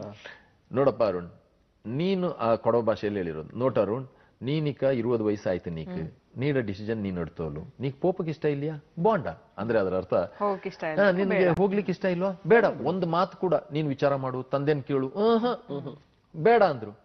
That is all. ಅವತ್ತು ತಾಯಿ ಆ ಡಿಸಿಷನ್ ತಗೊಳ್ಳಿಲ್ಲ ಅಂದ್ರೆ ಇವತ್ತು ಈ DD ಚಂದ್ರದಲ್ಲಿ ಕೂತ್ಕೊಂಡು ಇಷ್ಟು ಲಕ್ಷಾಂತರ ಜನರಿಗೆ ಮಾತಾಡುವಂತ ಅವಕಾಶ ಇರಲಿಲ್ಲ. ತಾಯಿಗೆ ನಮನ. ಆದ್ರೆ ತಂದೆ ಅಷ್ಟೇ ಸಮಾಧಾನ. ಇಲ್ಲಾಂದ್ರೆ ಅವ್ರು ಬಂದು ಈಗ ಬಹಳಷ್ಟು ಜನ ನಾನು ನೋಡ್ತೇನೆ, ತಂದೆ ಅಂದ್ರು, ನೀನೇ ಕಣೆ ಹಾಳು ಮಾಡಿರೋದು, ಏನಾದ್ರೂ ಸಾಧನೆ ಆಯ್ತಾ, ಯಾರ ಮಗ ಕಣೆ ಅಂತ ಹೇಳಿ ಬೀಗ್ತಾರೆ ಆಯ್ತಾ. ಆದ್ರೆ ಆ ತಂದೆ ಸ್ಪಂದಿಸಿರುವಂತ ರೀತಿ ಯಾರು ಇಲ್ಲ. ನಾನಂದೆ, ಅಮ್ಮ ನಾನೇನೋ ಮಾಡ್ಕೊಳ್ತೇನೆ ಅಂತೇಳಿ. ಆಯ್ತು, ಇದು that was the turning point. ಈಗ ನೋಡಿ ಆ ಸ್ಯಾಕ್ರಿಫೈಸ್ ಅನ್ನೋಂಥದ್ದು ನೋಡಿ, ಪಾಪ ಆ ವಯಸ್ಸಿನಲ್ಲಿ ಅವರು ಊರ್ಗೋಗ್ಬೇಕು, ಅವ್ರು ಅದನ್ನ ಬಿಟ್ಟು ಇಲ್ಲಿಗೆ ಬಂದು 1 ವರ್ಷ. ನಾನು ಕೂಡ ಈಗ ಹೇಳೋದು, ಈಗ ಯುವತಿಯರು ಅನ್ಬೋದು, ನೋಡು ಅವ್ರಿಗೆ ನೋಡಿ ಹೇಗೆ ಸಪೋರ್ಟ್ ಮಾಡ್ತಾರೆ. ದಯವಿಟ್ಟು ತಾಯಿ ತಂದೆಯರಿಗೆ ಸಪೋರ್ಟ್ ಮಾಡ್ತಾರೆ ಅಂತೇಳಿ ಆ ರೀತಿ ಹೇಳೋದಲ್ಲ. ನಿಮ್ಮ ತಂದೆ ತಾಯಂದ್ರು ಸಪೋರ್ಟ್ ಮಾಡ್ತಾರೆ. ಆದ್ರೆ ನೀವು ಅದೇ ರೀತಿ ಎಫರ್ಟ್ಸ್ ನ ಹಾಕೊಂಡು, ನನ್ನ ತಾಯಿಗೆ ಒಂದ್ ಮಾತು ಹೇಳಿದ್ದೆ ಅಂತೇಳಿ ಹೇಳ್ದೆ ಅಲ್ಲ, 1 ವರ್ಷ ಬನ್ನಿಮ್ಮ, ನಾನು ಏನಾದ್ರೂ ಒಂದು ಸಾಧನೆ ಮಾಡ್ತೇನೆ, ಮಾಡ್ಲಿಲ್ಲ ಅಂದ್ರೆ ಹೋಗೋಣ ಅಂತೇಳಿ. ಆ 1 ವರ್ಷ ಹೇಗಿತ್ತು ಅನ್ನೋದಕ್ಕೆ ಸರ್. ಆಮೇಲೆ 4 ತಿಂಗಳಾಯ್ತು, ಇನ್ನೊಂದು 4 ತಿಂಗಳು, 8 ತಿಂಗಳು. ಇನ್ನೀಗ 2 ನಿಮಿಷದಲ್ಲಿ ನಾನು ಅಲ್ಲಿಗೆ ತಗೊಂಡ್ ಬರ್ತೇನೆ. ಈ ಇಂಟ್ರೆಸ್ಟಿಂಗ್ ಪಾಯಿಂಟ್ ಅಲ್ಲಿ, ಯಾಕಂದ್ರೆ ನ್ಯಾಷನಲ್ ಲೆವೆಲ್ ಹೇಗೆ ನೀವು ಅಚೀವ್ ಮಾಡಿದ್ರಿ, 9 times ಚಾಂಪಿಯನ್, 7 times ಇಂಡಿಯಾನ ಕ್ಯಾಪ್ಟನ್ ಆಗಿ ರೆಪ್ರೆಸೆಂಟ್ ಮಾಡಿದ್ದು, ಇದ್ರ ಬಗ್ಗೆ ನಾನು ಮಾತಾಡ್ತೀನಿ. ನೀವು ಹೇಳಿದ್ರಿ ಆ 4 ವರ್ಷ 3-4 ವರ್ಷದಲ್ಲೇ ನ್ಯಾಷನಲ್ ಮಾಡಿ ತೋರಿಸಿದ್ರಿ. 6-7 ವರ್ಷದಲ್ಲಿ ಆಗದೆ ಇರುವಂತದನ್ನ ನೀವು ಸಾಧನೆ ಮಾಡಿ ತೋರಿಸಿ. ಏನಾಯ್ತು ಅಂದ್ರೆ ಸರ್, ನಾನು ಅದೇ ಹೇಳಿದೆ ಅಲ್ಲ, 8 ತಿಂಗಳು ಬೀಡು ಕೋಚ್ ಹತ್ರ, ಈಗ ನನಗೆ 23+, 24 ಹತ್ರ. ಇನ್ನೊಂದು ವಿಷಯ ಇಲ್ಲಿ ಸೂಕ್ಷ್ಮವಾಗಿ ಹೇಳಲಿಕ್ಕೆ ಇಷ್ಟಪಡ್ತೇನೆ. ಇಂಡಿಯನ್ ಕ್ಯಾಂಪ್ಗೆ ಸ್ಪ್ರಿಂಟರ್ ಸೆಲೆಕ್ಷನ್ 22ನೇ ವಯಸ್ಸಿಗೆ ಮುಗಿದೋಗುತ್ತೆ. ಯಾಕೆಂದ್ರೆ ಅಲ್ಲಿಂದ ಒಂದು 4-5 ವರ್ಷ ಅವ್ರನ್ನ ಟ್ರೈನ್ ಮಾಡಬಹುದು ಅಂತೇಳಿ. ನಾನು 24ನೇ ವಯಸ್ಸು ಹೋದಾಗ ಓಡ್ದಾಗ ಜೋಗಿಂದರ್ ಸಿಂಗ್ ಸೈನಿ ಅಂತೇಳಿ ಚೀಫ್ ಕೋಚ್ ಅವ್ರು ನೋಡಿ ಹೇಳಿದ್ರು, ಇಸ್ ಲಡ್ಕೆ ಮೇ ಕುಚ್ ಹೈ, ಇಸ್ಕೋ ಇಂಡಿಯನ್ ಕ್ಯಾಂಪ್ ಮೇಲೆ ಲೇಲೋ ಅಂತೇಳಿ. ಇಂಡಿಯನ್ ಕ್ಯಾಂಪ್ ಬಂದೆ, ಅದು ಹೇಳಿದ್ರಂತೆ. ಬಂದಾಗ್ಲೂ ನಾನು ಇಂಡಿಯನ್ ಕ್ಯಾಂಪ್ ನಲ್ಲಿ ಆನಂದ್ ಶೆಟ್ಟಿ, ನಮ್ಮ ಅವಾಗಿನ national defending champions Rami Reddy ಇವರೆಲ್ಲ ಇದ್ರು. ನಾನು ಅಂದೆ, ಆನಂದಣ್ಣ ಯಾವಾಗ್ಲೂ ನ್ಯಾಷನಲ್ ಚಾಂಪಿಯನ್ ಆಗಿದ್ದೀರಾ, ಏನಾದ್ರೂ ಒಂದು ಚೆನ್ನಾಗಿ ಮಾಡ್ಬೇಕು ಅಂತೇಳಿ. ಅವಾಗ ಅವ್ರು ನನ್ಗಂದ್ರು, ಅರ್ಜುನ್ ನ್ಯಾಷನಲ್ ಚಾಂಪಿಯನ್ ಆಗೋದು ಮಕ್ಕಳ ಆಟ ಅಲ್ಲ ಅಂತೇಳಿ. ಮತ್ತೆ ನಮ್ದು ಇದೇ ಸ್ಟೈಲು. ಅಂದೆ, ಆನಂದಣ್ಣ ನಾನು ನೆಕ್ಸ್ಟ್ ಇಯರ್ ನ್ಯಾಷನಲ್ ಚಾಂಪಿಯನ್ ಆಗ್ಲಿಲ್ಲ ಅಂದ್ರೆ ಐ ವಿಲ್ ಕ್ವಿಟ್ ಅಥ್ಲೆಟಿಕ್ಸ್, ನಾನು ಇಲ್ಲಿ ಟೈಮ್ ಪಾಸ್ಗಿಲ್ಲ ಅಂದೆ. ಆಯ್ತು, 10 ತಿಂಗಳು ಇಂಡಿಯನ್ ಕ್ಯಾಂಪ್ ಅಲ್ಲಿ, ಆಮೇಲಿಂದ ಇದ್ದೆ 3 ವರ್ಷ ಇದ್ದೆ. ಇದೊಂದು 8 ತಿಂಗಳು, 18 ತಿಂಗಳು, 1.5 ವರ್ಷ. ನಾನು ಯುವ ಮಿತ್ರರಿಗೆ ಹೇಳಿಕ್ಕೆ ಇಷ್ಟಪಡ್ತೇನೆ, ಯಾರು ನನಗೆ 3 ರಿಂದ 4 ವರ್ಷ ಹೀಗೆಲ್ಲ ಹೇಳಿ ಅಯ್ಯೋ 7-8 ವರ್ಷ 10 ವರ್ಷದಿಂದ ಯಾರು ಮಾಡ್ಲಿಕ್ಕೆ ಆಗಿಲ್ಲ ಅಂತೇಳಿ, 1.5 ವರ್ಷದಲ್ಲಿ I was national champion and I broke the national record. ಆಯ್ತಾ, ಇದು ಆಯ್ತು. ನಾನು ಇದನ್ನ ಅದಕ್ಕೆ ಹೇಳಿದೆ, ನಾನು ಸಂಕ್ಷಿಪ್ತವಾಗಿ ಬೇರೆ ವಿಷಯಗಳನ್ನ ಹೇಳ್ಬೋದಿತ್ತು, ಆದ್ರೆ ದೀರ್ಘವಾಗಿ ಹೇಳಿರೋದು, ನಿಮ್ಮ ಜೀವನದಲ್ಲಿ ಆಗೋದಿಲ್ಲ ಅಂತೇಳಿ ಹೇಳೋರು ಬಹಳಷ್ಟು ಜನ ಇರ್ತಾರೆ. ಆದ್ರೆ ನಿಮ್ಮ ಒಳ ಮನಸ್ಸು ಹೇಳುತ್ತಾ ನಾನು ಮಾಡ್ತೇನೆ ಅಂತೇಳಿ ಆ ಒಳ ಮನಸ್ಸನ್ನ ನಂಬಿ ಅದಕ್ಕೆ ಬೇಕಾಗಿರುವಂತ ಗುರುನ ಹಿಡ್ಕೊಳ್ಳಿ. ಅಲ್ಲಿಂದ ಆಗಿರೋದು ಸರ್, ಅಲ್ಲಿಂದ ಹಿಂತಿರುಗಿ ನೋಡ್ಲಿಲ್ಲ. ಯಾವಾಗ್ಲೂ ನಾನು ಅಂತಿದ್ದೆ ಮಾಡ್ತಾ ಹೋಗ್ಬೇಕು ಅಂತೇಳಿ. ಕೊನೆಗೆ ಒಂದ್ ದಿವಸ ನಾನು ಯಾವಾಗ್ಲೂ ಹೇಳ್ತಿದ್ದೆ, ಜೂನಿಯರ್ಸ್ ಸಪೋರ್ಟ್ ಮಾಡಿ ಅಂತೇಳಿ. ಇವತ್ತಿನ ಜೂನಿಯರ್ಸ್ ನಾಳೆ ಸೀನಿಯರ್ಸ್, ಇವತ್ತಿನ ಸೀನಿಯರ್ಸ್ ನಾಳೆ ರಿಟೈರ್ಡ್ ಪರ್ಸನ್. ಇದನ್ನ ನಾನು ರಾಮಿರೆಡ್ಡಿ ಅಂತೇಳಿ ಒಬ್ರಿಗೆ ನಾನು ಓಡುವಾಗ ನ್ಯಾಷನಲ್ಸ್ ನಲ್ಲಿ ನನಗೆ ಬಹಳ ಅವಹೇಳನಕಾರಿಯಾಗಿ ಹೇಳಿದ್ರು ಅವರು. ಅಂದ್ರೆ ನನ್ನ ಎಕ್ಸ್ಪೀರಿಯನ್ಸ್ ಸಾಕು ಹೊಡಿಲಿಕ್ಕೆ ಅಂತೇಳಿ. ಅದು ಈ 8 ತಿಂಗಳ ಆದ್ಮೇಲೆ ಹೋಗಿದ್ದೆ ನ್ಯಾಷನಲ್ಸ್ಗೆ ಅಂದಿದ್ದೆ ನೋಡಿ, ಸೆಲೆಕ್ಟ್ ಆದೆ ಅಲ್ಲ, ಆ ಟೈಮ್ ನಲ್ಲಿ ಹೇಳಿದಂತ ಮಾತು ಇದರಲ್ಲಿ ಜಬಲ್ಪುರಲ್ಲಿ. ನಾನು ಅವಾಗ ಅಂದಿದ್ದೆ, ರಾಮಿಯಣ್ಣ ನೋಡೋಣ ನ್ಯಾಷನಲ್ಸ್ ನಲ್ಲಿ ಸಿಕ್ಕಣ, ನೆಕ್ಸ್ಟ್ ಇಯರ್ ಇರುತ್ತೆ ಇದು, I will give you the answer ಅಂತೇಳಿ ಹೇಳಿದ್ದೆ. ಇವತ್ತು ಅವನು ಅಂತಾನೆ ತಮಾಷೆಗೆ, ಅವನು ಆಂಧ್ರದವನು ರಾ ರಾ ರಾ ಅಂತೇಳಿ ಮಾತಾಡ್ತಾನೆ, ನೋರಾ because I told you become national champion ರಾ ಅಂತ ಬಂದ್ರೆ ನಮ್ಮಲ್ಲಿ ಇರ್ತಾನೆ. ಅದ್ ನಿಜ. ಹೀಗೆಲ್ಲ ಆಯ್ತು ಸರ್. ಇಲ್ಲಿಂದ ಬಂತು ಅದೇನು, ಈಗ ಇಂಡಿಯನ್ ಕ್ಯಾಂಪ್ ದೊಡ್ಡ ಇದು ಅಂತ ಹೇಳಲ್ಲ, ಆದ್ರೆ ನನ್ನಲ್ಲಿ ಮನಸ್ಸಿನಲ್ಲಿ ಒಂದೇನಿತ್ತು ಅಂದ್ರೆ, ನಿಮ್ಗೆ ನಂಬ್ಲಿಕ್ಕಿಲ್ಲ, ನಾವು ಹೋದಾಗ ಪಿ ಟಿ ಉಷಾ ಎಲ್ಲ ಸೂಪರ್ ಸೀನಿಯರ್ಸ್ ನಮ್ಗೆ ಎಲ್ಲೆಲ್ಲೋ ಒಂದೊಂದ್ ಕಡೆ ಸಪರೇಟ್ ಆಗಿ ಕೂತ್ಕೊಳ್ಳೋರು ಊಟ ಮಾಡುವಾಗ, ಇದ್ ಮಾಡುವಾಗ. ನಂಬಿಯಾರ್ ಕೋಚ್ ಅವ್ರು, ನನಗೆ ಇದ್ಯಾಕೆ ಈ ರೀತಿ ಒಂದು ಸಂಸಾರ ತರ ಯಾಕಿಲ್ಲ, ನಾನು ಹೋದಾಗ ಹೇಳೋನು. ಎಲ್ಲಾರ್ಗು ಏನ್ ಅನ್ಸೋದು, ಇವನ್ ಜಾಸ್ತಿ ಮಾತಾಡ್ತಾನೆ ಅಂತೇಳಿ. But when I became national champion, ನಾನು ಇದನ್ನ ಬಹಳ ಇದರಲ್ಲಿ ಹೇಳ್ತೇನೆ, ಯಾರು ಅದನ್ನ ಅಷ್ಟು ಇದ್ ಮಾಡಿಲ್ಲ. ನಾನು ಡೈರೆಕ್ಟರ್ ಪ್ರಸಾದ್ ಅಂತೇಳಿ ಇದ್ರು, ASV ಪ್ರಸಾದ್ ಸರ್, ನಾನು ಅವಾಗ್ಲೂ ಮಾತಾಡ್ತಿದ್ದೆ. When I became national champion ನಾನು ಮಾತಾಡ್ತಿದ್ದೆ, ಬಹಳ ಧೈರ್ಯ ತಗೊಳ್ತಿದ್ದೆ. ಇಂಡಿಯನ್ ಕ್ಯಾಂಪ್ ಅಲ್ಲಿ ಎಲ್ಲಾ ಟೇಬಲ್ಗಳನ್ನ ಜೊತೆಯಲ್ಲಿಟ್ಟು ಹಾಕಿ ಪ್ಲೇಯರ್ಸ್ ಬೇರೆಯವರು ಎಲ್ಲರೂ ಒಂದೇ ಇದರಲ್ಲಿ ಕೂರುವಂತದ್ದು ಇರ್ತಿತ್ತು. ಇದನ್ನ ಮಾಡಿ ಅಂದ್ರೆ ನಾನು ನಿಮ್ಮನ್ನ ಕೇಳ್ಕೊಳ್ಳೋದು ಒಂದು, ನಿಮಗೆ ದೇಶದ ಬದಲಾವಣೆ ತರಬೇಕು ಅಂದ್ರೆ ಯಾವ ಕ್ಷೇತ್ರದಲ್ಲಿ ತರಬೇಕು ಅಂತೇಳಿ ಇರುತ್ತೆ, ಆ ಕ್ಷೇತ್ರನ ದೂಷಿಸ್ತಾ ಕೂರಿಸ್ಬೇಡಿ. ನೀವು ಅದರಲ್ಲಿ ಪ್ರಯತ್ನ ಪಡಿ, ನೀವು ಖಂಡಿತವಾಗ್ಲೂ ಬದಲಾವಣೆ ಪರಿವರ್ತನೆ ತರಬಹುದು. ಆ ನಿಟ್ಟಿನಲ್ಲೇ ಸರ್ ನಾನು ಇಲ್ಲಿಂದ ಡೈರೆಕ್ಟ್ ಆಗಿ ನಿಮ್ಗೆ ನಾನು ನನ್ನ ಪರ್ಸನಾಲಿಟಿ ಡೆವಲಪ್ಮೆಂಟ್ ಬಗ್ಗೆ ಮಾತಾಡಿದ್ರ, ಯಾಕೆ ಇದಕ್ ಬಂದ್ರ ಹಾಗಾದ್ರೆ ಅಂತೇಳಿ. ಯಾಕಂದ್ರೆ ಎಲ್ಲರಿಗೂ ಒಂದು ಕುತೂಹಲ ಇದೆ, ಅರ್ಜುನ್ ನೀನು ಸ್ಪೋರ್ಟ್ಸ್ ಮೆನ್ ಆಗಿ ಸ್ಪೋರ್ಟ್ಸ್ನವ್ರನ್ನ ನೀನು ಬೆಳೆಸೋದ್ ಬಿಟ್ಟು ಇಲ್ಲಿಗೆ ಬಂದಿದ್ಯಾ ಅಂತೇಳಿ. ನಾನಂದೆ, ಸ್ಪೋರ್ಟ್ಸ್ ಅನ್ನುವಂಥದ್ದು ಅದು ಸತತವಾಗಿ ಪ್ರಯತ್ನ ಪಡಬೇಕಾಗಿರುವಂತ ಏರಿಯಾ. ಅದಕ್ಕೆ ಬಹಳ ಕಮಿಟ್ಮೆಂಟ್ ತಂದೆ ತಾಯಂದ್ರದ್ದು ಇರಬೇಕು, ಮಕ್ಕಳದು ಇರಬೇಕು, ಕೋಚಸ್ ಅದಕ್ಕೋಸ್ಕರ ಇದ್ದಾರೆ. ನಾನೇನ್ ಮಾಡಿದೆ ಅಂದ್ರೆ ಅಭಿಮನ್ಯು ಅಕಾಡೆಮಿನ ಹುಟ್ಟಾಕಿ ಅಲ್ಲಿ ಪ್ರತಿಭೆನ ಗುರುತಿಸುವಂಥದ್ದು, ಆ ಪ್ರತಿಭೆಗಳನ್ನ ಎಲ್ಲೆಲ್ಲಿಗೆ ಬೇಕು ಅಲ್ಲಿಗೆ ಚಾನಲೈಸ್ ಮಾಡುವಂಥದ್ದು. ಮುಖ್ಯವಾಗಿ ನಾವು ಅಭಿಮನ್ಯು ಅಕಾಡೆಮಿದಲ್ಲಿ ಮಾಡೋದು ಏನಂದ್ರೆ ಪರ್ಫಾರ್ಮೆನ್ಸ್ ಎಕ್ಸಲೆನ್ಸ್. ನಿಮ್ಮ ಪರ್ಫಾರ್ಮೆನ್ಸ್ ಯಾವ್ದ್ರಲ್ಲೇ ಇರ್ಬೋದು, ಅದರಲ್ಲಿ ಅಕಾಡೆಮಿಕ್ಸ್ ಮತ್ತೆ ಆಲ್ ರೌಂಡ್ ಡೆವಲಪ್ಮೆಂಟ್, ಅದರಲ್ಲಿ ಸ್ಪೋರ್ಟ್ಸ್ ಕೂಡ ಹೌದು. ಸರ್ವತೋಮುಖ ಬೆಳವಣಿಗೆ ಬಗ್ಗೆ ಮಾಡ್ತೇವೆ. ಯಾವ ವ್ಯಕ್ತಿಯಲ್ಲಿ ಏನ್ ಪ್ರತಿಭೆ ಇದೆ ಅದನ್ನ ನೋಡ್ತೇವೆ. ನಾನು ಯಾವಾಗ್ಲೂ 3 ವಿಂಗಡಣೆ ಮಾಡ್ತೇನೆ ಮಕ್ಕಳನ್ನ ಅಂತ ಹೇಳಲ್ಲ, ಜನಾಂಗನ. Focused, not focused, do not want to focus. Focused people ಅವ್ರಿಗೆ ಗೊತ್ತು, ಎಕ್ಸಾಂಪ್ಲರಿ ಮಾಡಬೇಕು. ನಾಟ್ ಫೋಕಸ್ಡ್, ಅರ್ಜುನ್ ದೇವಯ್ಯನ್ ಅಂತವನು, ಅವನಿಗೆ ಪ್ರೇರೇಪಣೆ ತುಂಬಿ ತರಬೇಕು. Focused, do not want to focus, ಆ ಒಂದು ಕ್ಯಾಟಗರಿಗೆ ಹೇಳಲಿಕ್ಕೆ ಇಷ್ಟಪಡ್ತೇನೆ. ಬಿಡಾಲೆ ಅವನೇನ್ ಹೇಳ್ತಾನೆ, ಬಿಡೋ ಮಾರಾಯ ಅವನೇನು. ಇಂಥ ಜನರಿಗೆ ಒಂದ್ ಹೇಳ್ತೇನೆ, ಇವತ್ ನೀವಿದ್ದಾಗೆ ನಾಳೆ ಇರೋದಿಲ್ಲ. ಅದಕ್ಕೆ ಚಾಣಕ್ಯ ಒಂದ್ ಕಡೆ ಒಂದ್ ಮಾತು ಹೇಳ್ತಾರೆ, ಎಲ್ಲಾ ತಪ್ಪುಗಳನ್ನು ನೀನೇ ಮಾಡಿ ಅರ್ಜುನ್ ದೇವಯ್ಯ ಅಂದ್ರೆ ಎಲ್ಲ ಕೇಳ್ತಾ ಇರೋರು ಒಬ್ಬ ವ್ಯಕ್ತಿ. ಎಲ್ಲಾ ತಪ್ಪುಗಳನ್ನು ನೀನೇ ಮಾಡಿ ತಿದ್ದುಕೊಂಡು ನೀನು ಬೆಳೆಯುವಷ್ಟು ಆಯುಸ್ ನಿನಗೆ ದೇವ್ರು ಕೊಟ್ಟಿಲ್ಲ. ಬೇರೆಯವ್ರ ತಪ್ಪುಗಳನ್ನ ತಿಳ್ಕೊಂಡು ನೀನು ತಿದ್ಕೋ, ನಿನ್ನ ಆಯುಸ್ ವೃದ್ಧಿ ಆಗುತ್ತೆ ಅಂತೇಳಿ. ಅಂತ ಜನರಿಗೆ ಹೇಳ್ತೇನೆ, ದಯವಿಟ್ಟು ದುರಾಂಕಾರ ಬೇಡ. ಯಾಕಂದ್ರೆ ನನ್ನಲ್ಲೂ ಇತ್ತು, ಬೇರೆ ಯಾರಾದ್ರೂ ನಿಮ್ಮ ಒಳ್ಳೆತನಕ್ಕೆ ಹೇಳ್ತಾ ಇದ್ರೆ ಕೇಳಿ ಅನ್ನೋಂಥದ್ದು. ಇದನ್ನ ನಾನು ಏನ್ ಮಾಡಿದೆ ಸರ್, ನಾನು ಅವಾಗಲೂ ಒಂದು ಮಾತು ಉಲ್ಲೇಖ ಮಾಡಿದೆ ನೋಡಿ. ಸ್ವಾಮಿ ವಿವೇಕಾನಂದರು ಹೇಳಿದ್ರು, ಅರೈಸ್ ಅವೇಕ್ ಸ್ಟಾಪ್, ಏಳಿ ಎದ್ದೇಳಿ ಗುರಿ ಮುಟ್ಟುವ ತನಕ ನಿಲ್ಲದಿರಿ. ನಾನೇನ್ ಅನ್ಕೊಂಡೆ, ಅರ್ಜುನ್ ದೇವನಿಗೆ 20 ವಯಸ್ಸುವರೆಗೆ ಅರ್ಥ ಆಗ್ಲಿಲ್ಲಲ್ಲ. ಯಾಕೆ ಅರ್ಥ ಆಗ್ಲಿಲ್ಲ ಅಂದ್ರೆ, ಅರ್ಥ ಮಾಡಿಸುವವರು ಅರ್ಜುನ್ ದೇವಯ್ಯನಿಗೆ ಇವತ್ತು ಅರ್ಜುನ್ ದೇವಯ್ಯ ಹೇಗೆ ಅರ್ಥ ಮಾಡಿಸ್ಬೇಕು ಅಂತ ಹೇಳಿ ಹೊರಟಿದ್ದಾನೆ, ಆ ತರ ಮಾಡಿದವರು ಕಮ್ಮಿ. ಸೊ ನಾನೇನಂದೆ, ಅವತ್ತು ನನಗಾಗಿದೆ ಅಂದ್ರೆ ನನ್ನ ಯುವ ಮಿತ್ರರು ಬಹಳಷ್ಟು ಜನ ಇರಬಹುದು. ಸೊ ಐ ಸೆಡ್, ಸರ್ಕಾರಿ ನೌಕರಿ ಹಿಡ್ಕೊಂಡ್ರೆ ನನ್ನ ಏಳಿಗೆ ಆಗ್ಬಹುದು, ಜನರು ನನ್ನ ಮೆಚ್ಚಿಸಬಹುದು, ಇದೆಲ್ಲ. ಈಗ ಇದರಲ್ಲಿ ಪವರ್ ಇಲ್ಲ, ಏನೂ ಇಲ್ಲ. ದೇಶದ ಬೆಳವಣಿಗೆಗೆ ಹೋದಾಗ ಜನ ಅಂತಾರೆ, ಅಯ್ಯೋ ಮಾತಾಡ್ತಾನಪ್ಪ, ಎಷ್ಟು ಮಾತಾಡ್ತಾನೆ ಅಂತೇಳಿ. ನಾನು ಅಂತೇನೆ, ನಾನು ಮಾತಾಡಲ್ಲ. ಆವಾಗಲೇ ಮಾತು ಹೇಳಿದೆ ನೋಡಿ, ಥೇರಿ ಹೇಳಲ್ಲ ನಾನು ಥೇರಿನ ಕಲ್ಕೊಂಡು ಅದನ್ನ ಪ್ರಾಕ್ಟಿಕಲ್ ಆಗಿ ಅನ್ವಯಿಸಿದ್ದೇನೆ. ನನಗೊಂದು ನಂಬಿಕೆ ಇದೆ ರೆಹಮಾನ್ ಸರ್, ರಂಜನಿ ಮ್ಯಾಮ್, ಯಾರಾದ್ರೂ ನಂಬಿಕೆ ಇಟ್ರೆ, ನಾನು ಯಾವಾಗ್ಲೂ ಹೇಳಿದ್ದೇನೆ, ನಂಬಿಕೆ ಇಟ್ಟು ವಿಶ್ವಾಸ ಇಟ್ಟು ನಮ್ಮಲ್ಲಿಗೆ ಬನ್ನಿ, ದುರಾಂಕಾರನ ಪಕ್ಕಕ್ಕಿಟ್ಟು ಬನ್ನಿ. If we don't shape you as extraordinary individual, hold my collar. ಆಯ್ತಾ ಮೇಡಮ್? ಎಲ್ಲ ತಂದೆ ತಾಯಂದ್ರಿಗೆ ಹೇಳ್ತೇನೆ, ಬನ್ನಿ ನೀವು, ನಿಮ್ಮಲ್ಲಿ ಪೇಷನ್ಸ್ ಇರ್ಲಿ, ನಿಮ್ಮ ಮಕ್ಕಳಲ್ಲಿ ಪ್ರತಿಭೆ ಇದೆ, ನಿಮ್ಮಲ್ಲಿ ಪೇಷನ್ಸ್ ಇರ್ಲಿ. ಆ ರೀತಿ ಬಂದ್ರೆ ಖಂಡಿತವಾಗ್ಲೂ ಬೆಳೆಸ್ತೇವೆ ಅಂತೇಳಿ. ಆದ್ರೆ ಇಷ್ಟು ಬೇಕು ನಮ್ಮಲ್ಲಿ. ಇವತ್ತು ಜನರಿಗೆ ಏನಾಗಿದೆ, ಇವತ್ತು ಬಂದ್ಕೊಳ್ಳೆ ನಾಳೆ ಬೇಕು ರೆಡಿಮೇಡ್ ಫುಡ್. ಆಗಲ್ಲ. ಮನೆಯ ಮೊದಲ ಪಾಠಶಾಲೆ ತಾಯಿಯ ಮೊದಲ ಗುರು, ಹಳೆ ನಾನು ನೋಡಿ. ಈಗ ಮನೆಯ ಮೊದಲ ಪಾಠಶಾಲೆ ತಂದೆ ತಾಯಿ, ಅಜ್ಜ ಅಜ್ಜಿ, ಅಕ್ಕ ಅಣ್ಣ, ನೆಂಟರಿಸ್ಟ್ರು, ಅಕ್ಕಪಕ್ಕ ಗುರುಗಳು, ಎಲ್ಲರೂ ಗುರುಗಳೇ. ನೀವು ಅದನ್ನ ಆಳವಾಗಿ ನೋಡಿ. ಮತ್ತೆ ಇದರಲ್ಲಿ ಮುಖ್ಯವಾಗಿ ಏನು ಅಂದ್ರೆ, ನನ್ನ ಮಗುವಿನಲ್ಲಿ ಏನು ಪ್ರತಿಭೆ ಇದೆ, ಆ ಪ್ರತಿಭೆಗೆ ತಕ್ಕಂತೆ ನಾನು ಸಪೋರ್ಟ್ ಮಾಡ್ತಾ ಹೋಗ್ಬೇಕು. ಆ ಮಗು ಮಾಡ್ತಾ ಇದ್ದಾನೆ, ತಂದೆ ತಾಯಂದ್ರಲ್ಲಿ ಒಂದು ಮನವಿ ಇದೆ, ದಯವಿಟ್ಟು ನಿಮ್ಮ ಮಕ್ಕಳನ್ನ ಬೇರೆಯವ್ರ ಮಕ್ಕಳ ಜೊತೆ ಕಂಪೇರ್ ಮಾಡಬೇಡಿ. ಯಾಕೆ ಅಂದ್ರೆ ನಿಮ್ಮ ಮಗು ಯುನಿಕ್ ಮಗು. ಅದ್ರಲ್ಲಿ ಆ ಮಗುವಿನಲ್ಲಿ, ಈಗ ನಾನು ನನ್ನ ಮಗುವನ್ನೇ ತಗೊಳ್ಳಿ, ಎಲ್ಲರೂ ಅಂತಾರೆ ನೀನು ಇಂಟರ್ನ್ಯಾಷನಲ್ ಅಥ್ಲೀಟ್, ಅವನು ಆಗ್ತಾನೆ. ನಾನಂದೆ ಒಂದು ಹಂತದವರೆಗೆ ಹೋಗ್ತಾನೆ, ಅದ್ರ ನಂತರ ಆಗಲ್ಲ. ಯಾಕಂದ್ರೆ ಐ ಕ್ಯಾನ್ ಸಿ, ನನ್ನ ತಂಗಿ ಮಗ ಇದ್ದಾನೆ, ಅವ್ನು ಮಾಡಬಹುದು ಅಂತೇಳಿ ನಾನು ಅಂತ ಇರ್ತೇನೆ. ಆದ್ರೆ ಅವ್ನು ಸೋಂಬೇರಿ ಟು ದಿ ಕೋರ್. ಆಯ್ತಾ? ಇವೆಲ್ಲ ಇದೆ ನೋಡಿ. ಕಾಂಬಿನೇಷನ್ ಹೇಗೆ ಅಂದ್ರೆ, ನಿಮ್ಮಲ್ಲಿ ಮೊದಲು ಇರಬೇಕು, ನಾನು ಮಾಡಬೇಕು ಅನ್ನೋಂಥ ತವಕ ಇರಬೇಕು. ಅದಕ್ಕೆ ಜನ ಸ್ಪಂದಿಸ್ತಾರೆ. ಈ ತರ ಒಂದು ತಗೊಂಡು ಹೋಗುವಂತ ಪರ್ಸನಾಲಿಟಿ ಡೆವಲಪ್ಮೆಂಟ್ ನ ಅಕಾಡೆಮಿಕ್ಸ್ ನಲ್ಲಿ ನಮ್ಮಲ್ಲಿ ಸರ್, ನಾನು ಹೇಳ್ತಾ ಇದ್ದೇನೆ, ಆರ್ಡಿನರಿ ಸ್ಟೂಡೆಂಟ್ಸ್ ಬಂದವರು, failed candidates, we have taken them to ranks. ನಾನು ಇದನ್ನ ಅತಿಶಯೋಕ್ತವಾಗಿ ಹೇಳ್ತಾ ಇಲ್ಲ. ಕ್ರೀಡೆ ಮುಖಾಂತರನ, ಎಸ್, ಶರೀರ ಮಾಧ್ಯಮ ಖಲು ಧರ್ಮ ಸಾಧನಂ, ಶರೀರದಲ್ಲೇ ಇರೋದು ಇದು ಬುದ್ಧಿ ಇರೋದು ಇದು ಕ್ರೀಡಾ. ಬಹಳಷ್ಟು ಜನ ಅರ್ಜುನ್ ದೇವಯ್ಯ ಏನು ವಿಚಾರ ಮಾಡ್ತಾರೆ ಅಂದ್ರೆ, ಕ್ರೀಡಾಪಟು, ಕ್ರೀಡೆ ಬಗ್ಗೆ ಮಾತಾಡ್ತಾನೆ. ಇಲ್ಲ, ಕ್ರೀಡೆ ಬಗ್ಗೆ ಅಲ್ಲ. ನಾನು ಉದಾಹರಣೆಗಳು 108 ಫೇಲ್ ಆಗಿರೋ candidates, we have taken them to distinction ಅಂತ ಹೇಳಿ ಹೇಳಿದೆ. ಆದ್ರೆ ಇನ್ನೊಂದು ಕೆಲವೊಂದು ಜನ ಇದ್ದಾರೆ, ನಾನು ಅವ್ರಿಗೆ ಹೇಳಿದ್ದೇನೆ, ನಿಮ್ಗೆ 8 ವರ್ಷ ಬೇಕು ನೀನು ಉದ್ಧಾರ ಆಗ್ಬೇಕಾದ್ರೆ ಅಂತೇಳಿ. ಇನ್ ಕೆಲವೊಂದು ಜನರಿಗೆ ಅಂತಾನೆ, ನಿನಗೆ 6 ತಿಂಗಳು ಸಾಕಣನು. ಅಂದ್ರೆ ಆ ವ್ಯಕ್ತಿಯಲ್ಲಿರುವಂತ ವ್ಯಕ್ತಿತ್ವ. ಅದಕ್ಕೆ ಒಂದು ಮಾತು ಹೇಳ್ತೇವೆ, ಆಟಿಟ್ಯೂಡ್ ಅಂತೇವೆ ನೋಡಿ ಸರ್.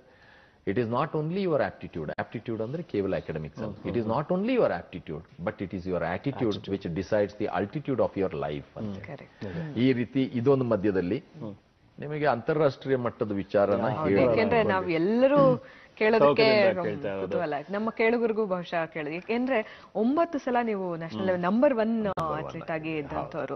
ಆದ್ರೆ ಎಂತ ಒಬ್ಬ ಕ್ರೀಡಾಪಟುಗುನು ನಮ್ಮ ರಾಷ್ಟ್ರಧ್ವಜವನ್ನ ಒಂದು ಅಂತಾರಾಷ್ಟ್ರೀಯ ಮಟ್ಟದಲ್ಲಿ ಹಿಡ್ಕೊಂಡಾಗ ಆಗುವಂತಹ ರೋಮಾಂಚನ, ನನ್ನ ರಾಷ್ಟ್ರಕ್ಕೇನೋ ತಂದ್ಕೊಟ್ಟಿನಿ. ಯಾಕಂದ್ರೆ ನ್ಯಾಷನಲ್ ಲೆವೆಲ್ ಚಾಂಪಿಯನ್ ಪ್ರತಿ ಸಲ ಇಲ್ಲಿ ಭಾರತೀಯರಾಗ್ತಾ ಇರ್ತಾರೆ. ಆದ್ರೆ ನಾನ್ ರಾಷ್ಟ್ರಕ್ಕೇನೋ ಮಾಡ್ಕೊಟ್ಟಿನಿ. ನಿಮ್ಮ ನಾವು ಅಂತಾರಾಷ್ಟ್ರೀಯ ವಿಚಾರ ಅಂತ ಬಂದಾಗ್ಲೇ ನಿಮ್ಮ ಮುಖದಲ್ಲೇ ನಮ್ಗೆ ಅದು ಗೊತ್ತಾಗುತ್ತೆ. ಆ ಒಂದು ಕ್ಷಣ, ನಿಮ್ಮ ಅನುಭವ ಸೌತ್ ಏಷ್ಯನ್ ಗೇಮ್ಸ್ ನಲ್ಲಿ ನೀವು ರಾಷ್ಟ್ರಧ್ವಜವನ್ನ ಹಿಡಿದಂತದ್ದು, ಅದು ಹೇಳಿ. ಇದು ತಮಗೆ ಹೇಳ್ಬೇಕು ಅಂದ್ರೆ, ನಾನು ಅಂತಾರಾಷ್ಟ್ರೀಯ ಮಟ್ಟದ ಬೇರೆ ವಿಚಾರ, ಈಗ ಚೈನಾಗ್ ಹೋಗಿದ್ದೇನೆ ಫಾರ್ ಏಷ್ಯನ್ ಗೇಮ್ಸ್, ಇವೆಲ್ಲ ಬಿಡಿ, Malaysian international meet, Singapore international meet, ಅವೆಲ್ಲ ನನಗೆ ಬಹಳ ಪ್ರಮುಖವಾದದಂತಂದ್ರೆ 2. ಒಂದು ಏಷ್ಯನ್ ಟ್ರ್ಯಾಕ್ ಅಂಡ್ ಫೀಲ್ಡ್ ಡೆಲ್ಲಿದಲ್ಲಿ ಆಯ್ತು. ಎರಡನೇದು South Asian Games. South Asian Games ಮೊದಲಿತ್ತು, ಅದ್ರ ಬಗ್ಗೆ ಉಲ್ಲೇಖ ಮಾಡ್ತೇನೆ. ನಾನು ಸೌತ್ ಏಷ್ಯನ್ ಗೇಮ್ಸ್ಗೆ ಹೋಗ್ಬೇಕಾದ್ರೆ ನನ್ನ ತಂದೆ ತಾಯಿಗೆ, ಅಣ್ಣನ್ಗೆ, ಅಂದ್ರೆ ನನ್ನ ದೊಡ್ಡಪ್ಪನ ಮಗ ರಮೇಶ್ ಅಂತೇಳಿ, ತುಂಬಾ ರಮೇಶ್ ಕಾರ್ಯಪ್ಪ ಅಂತೇಳಿ, ಇವತ್ತು ಒಳ್ಳೆ ಬೆಳೆಗಾರರು, ಯಾವ್ದ್ರದ್ದು ಕರಿಮೆಣಸು ತುಂಬಾ ಅತ್ಯುನ್ನತವಾಗಿ ಬೆಳೆದಂತವ್ರು. ಅವ್ರು ಎಲ್ಲರಿಗೂ ಅವ್ರು ಅಂತ ಇರ್ತಾರೆ, ಯಾರಿಗೆ ನಿನ್ ಮೋಟಿವೇಶನ್ ಉಪಯೋಗ ಆಗಿದೆಯೋ ಗೊತ್ತಿಲ್ಲ, ನನಗಾಗಿದೆ. ಯಾಕಂದ್ರೆ ತುಂಬಾ ಕುಸಿದೋಗಿದ್ರು, ಬಹಳ ಬೆಳೆದ್ ನಿಂತಿದ್ದಾರೆ ಇವತ್ತು, ಎಲ್ಲರಿಗೂ ಮಾದರಿ. ಅಂದ್ರೆ ಎಲ್ಲರಿಗೂ, ನನ್ನ ಗುರುಗಳಿಗೆ, ಉದಯ್ ಪ್ರಭು ಅವ್ರಿಗೆ ಎಲ್ಲರಿಗೂ ಒಂದು ಮಾತು ಹೇಳಿದ್ದೆ, ಸರ್ ಒಂದು ಅವಕಾಶ, ಪಾಕಿಸ್ತಾನ್ಗೆ ಹೋಗ್ತಾ ಇದ್ದಾನೆ, ನಾನು ಭಾರತ ದೇಶದ ಧ್ವಜನ ಹಾರಿಸ್ಬೇಕು.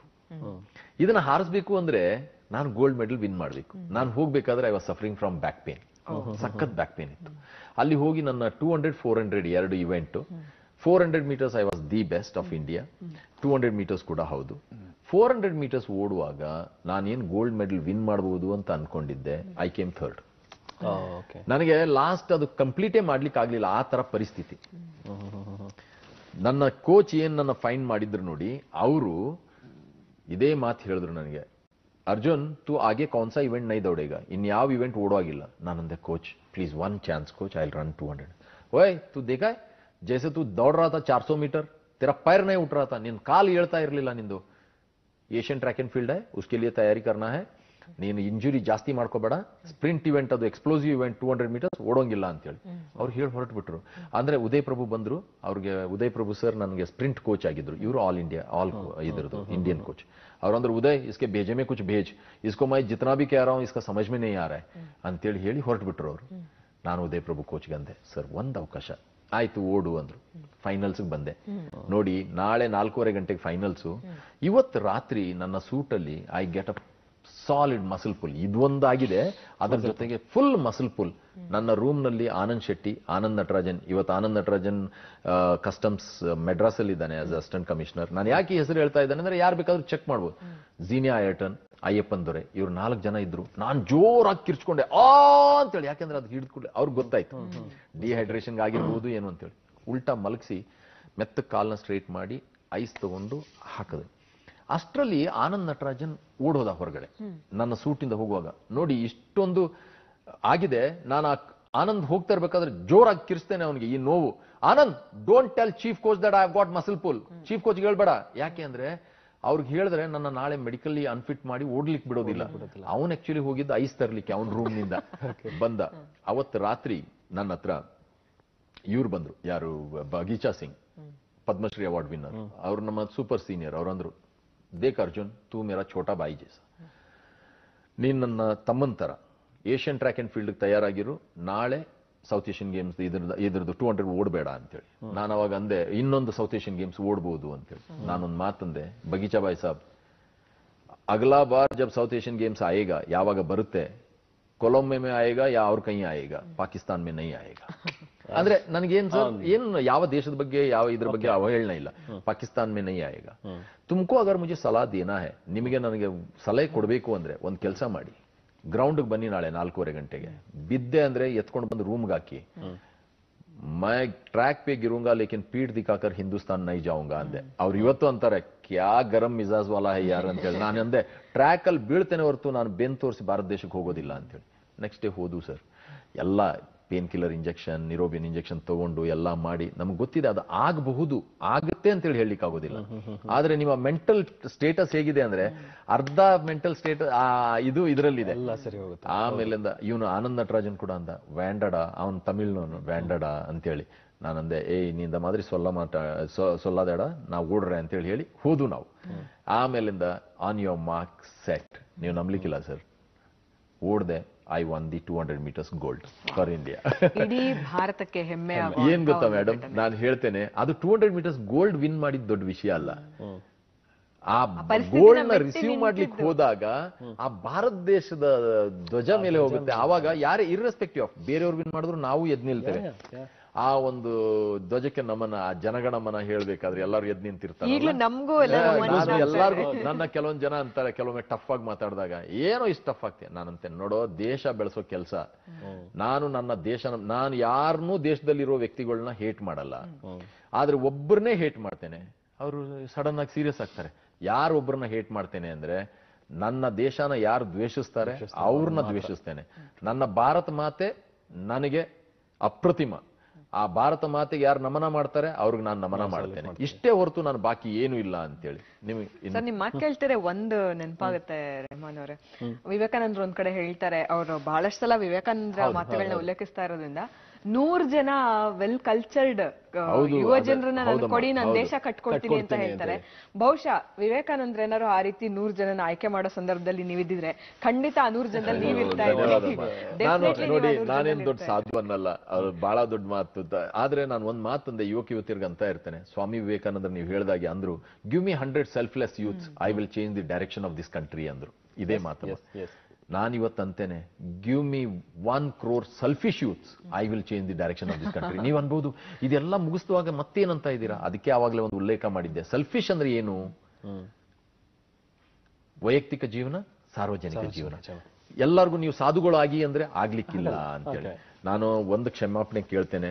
ನೀವಿಬ್ರು ಎಂತ ಒಳ್ಳೆ ನಿರೂಪಣೆಕಾರರಾಗಿದ್ರ ಅಂದ್ರೆ, ಈ ನನಗೆ ಅನ್ಸಿರೋ ಮಟ್ಟಿಗೆ ಫಸ್ಟ್ ಇಂಟರ್ವ್ಯೂ ಇರಬೇಕು, ಅರ್ಜುನ್ ದೇವ್ ಒಬ್ಬನೇ ಈಗ ಎಲ್ಲರೂ ಅಂತಾರೆ ಇವ್ರು ಮಾತಾಡೋದೇ ಅಭ್ಯಾಸ ಅಂತೇಳಿ. ಇಲ್ಲ, ಏನಂತಂದ್ರೆ ನಿಮ್ಮನ್ನ ಪ್ರಶ್ನೆ ಕೇಳಲಿಕ್ಕೆ ಬಿಡ್ಲಿಲ್ಲ ನಾನು. ನಮ್ಗೆ ಖುಷಿಯಾಗಿದ್ದೆ ಏನಂತಂದ್ರೆ, ಒಬ್ಬ ಗಾಡ್ ಫಾದರ್ ಇಲ್ದಿರಾ ಮೇಲ್ ಬಂದು ಇವತ್ತು ನೀವು ಮೋಟಿವೇಶನಲ್ ಗುರು ಆಗಿರೋ ಅಂತವ್ರು. ಹಾಗಾಗಿ ನಿಮ್ ಮಾತನ್ನ ಕೇಳೋಕೆ ನಮ್ ಜನ ಕಾಯ್ತಿರ್ತಾರೆ, ನಮ್ಮ ಮಾತನ್ನ ನಾನು ಕೇಳ್ತಾ ಒಂದು ಇರ್ತಾರೆ. ಮಾತು ಹೇಳಲಿಕ್ಕೆ ಇಷ್ಟಪಡ್ತೇನೆ. ಇದರಲ್ಲಿ ಸಂಸಾರ ಅನ್ನುವಂಥದ್ದು ಇದೆ ನೋಡಿ, ತುಂಬಾ ಇದು. ಇವತ್ತು ನನ್ನ Shrimati Divya, she is the main back bone behind me for personality development. ಇಲ್ಲ ಅಂದ್ರೆ ಬೇರೆಯವರಾಗಿದ್ರೆ ಮನೆ ಬಿಟ್ಟು ಹೋಗ್ಬಿಟ್ಟಿರೋರು. ಯಾಕೆ ಅಂದ್ರೆ ಒಂದೊಂದು ಕೌನ್ಸಿಲಿಂಗ್ ಕೂತ್ಕೊಂಡಾಗ 4-5 ಗಂಟೆ. ಮತ್ತೆ ನನ್ನ ಮಗ Abhimanyu, so much of patience. ನಾನು ಯಾವಾಗ್ಲೂ ಅಂತೇನೆ, ಮಕ್ಕಳು ಒಳ್ಳೆಯವರಿದ್ರೆ ಅಂತ ಅದಕ್ಕಿಂತ ದೊಡ್ಡ ಆಸ್ತಿ ಇಲ್ಲ. ನಾವು ಯಾವಾಗ್ಲೂ ಅಂತೇವೆ, ಮಕ್ಕಳನ್ನೇ ಆಸ್ತಿಯನ್ನಾಗಿ ಮಾಡಿ, ಮಕ್ಕಳಿಗಾಗಿ ಆಸ್ತಿಯನ್ನು ಮಾಡಬೇಡಿ.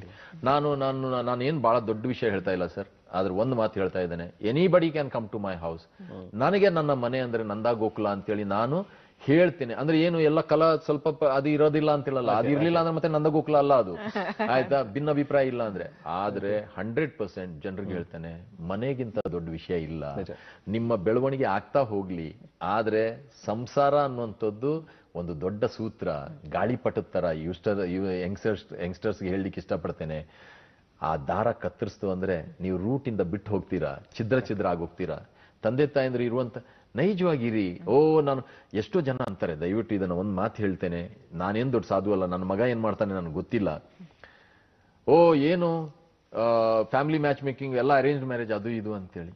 ಅರೇಂಜ್ ಮ್ಯಾರೇಜ್, ಲವ್ ಮ್ಯಾರೇಜ್ ಯಾವುದೇ ಆಗಲಿ, ಆದ್ರೆ ಮನೆ ಜನರ ಸಮ್ಮತಿ ಇದ್ದು ಆದ್ರೆ ಅದು ಮ್ಯಾರೇಜ್. ಯಾಕೆ ಅಂದ್ರೆ ಮನೆ ಜನರು, ಎರಡು ಮನೆ ಜನ ಸೇರಿದಾಗ, ನನಗೆ ಯಾಕಂದ್ರೆ ಇವತ್ತು ಡಿವೋರ್ಸ್ ಬಗ್ಗೆ ನನಗೆ ತುಂಬಾ ಕೇಸಸ್ ಬರುತ್ತೆ. ಫ್ಯಾಮಿಲಿ ಕೌನ್ಸಿಲಿಂಗ್, ಮದ್ವೆ ಎರಡು ನಡುವೆ ನಡೆಯುವಂತದ್ದು, ಎರಡು ಸಂಸಾರ, ಎರಡು ಕುಟುಂಬ, ಎರಡು ಸಂಸ್ಕೃತಿ ಮಧ್ಯದಲ್ಲಿ ನಡೆಯುವಂಥದ್ದು. ಅದರಲ್ಲಿ ಅರೇಂಜ್ ಮ್ಯಾರೇಜ್ ಯಾಕೆ ಅಂದ್ರೆ, ನನ್ನ ಬಹಳಷ್ಟು ಜನ ಅಂತಿದ್ರು ಇವನು ಯಾರೋ ಫಾರಿನರ್ನೇ ಮಾಡ್ಕೊಂಡು ಬರ್ತಾರೆ ಅಂತ ಹೇಳಿ. ನಾನು ಆವಾಗಲೇ ಒಂದು ಮಾತು ಹೇಳ್ತಿದ್ದೆ, ಕೊಡಗಿನಲ್ಲಿ ನಾನು ಮದುವೆ ಆಗೋದೇ ಕೊಡಗಿನ ಹುಡುಗಿನ ಮದುವೆ ಆಗೋದೆ. ಎಲ್ಲರೂ ಡೌಟ್ ಅಲ್ಲಿ ಇದ್ರು. ಬ್ರಹ್ಮಗಿರಿ ಅನ್ನೋ ಒಂದು ಪತ್ರಿಕೆಯಲ್ಲಿ ಉಳ್ಳೇಡು ಪೂವೇನ್ ಅವರು ಬರ್ದಿದ್ರು. ಅರ್ಜುನ್ ಆಮೇಲಿಂದ ಎಂಗೇಜ್ಮೆಂಟ್ ಆದಾಗ ಅಂದ್ರು ಅವ್ನು ಹೇಳಿದ ಮಾತಿಗೆ ತಕ್ಕಂತೆ ಇದ್ದ ಅಂತ ಹೇಳಿ. ನೋಡಿ, ಎಲ್ಲಾರು ಅವ್ರವ್ರಿಗೆ ಗೊತ್ತಿರುತ್ತೆ. ಎಲ್ಲಾರು ಮನೆ ದೋಸೆ ತೂತೆ, ಕೆಲವೊಂದು ಮನೆ ಮಾತ್ರ ಕಾವಲಿ ತೂತು. ಯಾರು ಗೊತ್ತಿದೆಯೋ, ಬ್ರಹ್ಮನ್ ಗೊತ್ತಿದೆಯೋ ಇಲ್ಲೋ ಗೊತ್ತಿಲ್ಲ, ನನ್ನ ಮನಸ್ಸಿನ ಆಳದಲ್ಲಿ ನಾನು ಹೇಗಿದ್ದೇನೆ ಅಂತ ಹೇಳಿ ಗೊತ್ತಿದೆ ಅಲ್ಲ ಸರ್. ಏನಾದರೂ ಆಗು, ಮೊದಲು ಮಾನವನಾಗು. ಸ್ವಾಮಿ ವಿವೇಕಾನಂದರು ಹೇಳಿದ್ರು, ಒಂದು ಗುರಿನ ನಿನ್ನ ಜೀವನ ಮಾಡು, ಅದ್ರ ಮೇಲೆ ಕೂತ್ಕೋ ಅಂತೇಳಿ. ಈಗ ನನ್ನ ಗುರಿ ಒಂದೇ, ಏನ್ ಗೊತ್ತಾ ಸರ್? ನನ್ನ ಗುರಿ ಎಷ್ಟು ಜನರಿಗೆ ತಲುಪಲಿಕ್ಕೆ ಸಾಧ್ಯ ಇದೆ ತಲುಪೋದು. ಮೊನ್ನೆ ಒಂದು ದೊಡ್ಡ ಆಕ್ಸಿಡೆಂಟ್ ಆಗಿತ್ತು, ಹೋಗ್ಬಿಡ್ತಿದ್ದೆ, ಆಯ್ತಾ? ಆದ್ರೆ ಪುನರ್ಜೀವನ ಕೊಟ್ಟಿರುವಂತದ್ದು. ಅದರಿಂದಾಗಿ ಜನರಿಗೆ ಎಷ್ಟಾಗುತ್ತೆ ಅಷ್ಟು ಕೊಡುವಂತದ್ದು. ಶುಭೋದಯ ಕಾರ್ಯಕ್ರಮಕ್ಕೆ ನನ್ನ ಶುಭೋದಯ ತುಂಬಾ ಚೆನ್ನಾಗಿ ನನಗೆ ಬರ್ಮಾಡ್ಕೊಂಡಿದ್ದೀರಾ. ಮತ್ತೆ ಮತ್ತೆ ನಿಮ್ ಎಲ್ಲರಿಗೂ ನನ್ನ ನಮನ ಸಲ್ಲಿಸ್ತೇನೆ. ನಿಮಗಂತೂ ಆತ್ಮೀಯವಾದ ನಮನ. ಬಹಳ ಪೇಷಂಟ್ ಆಗಿದ್ರು.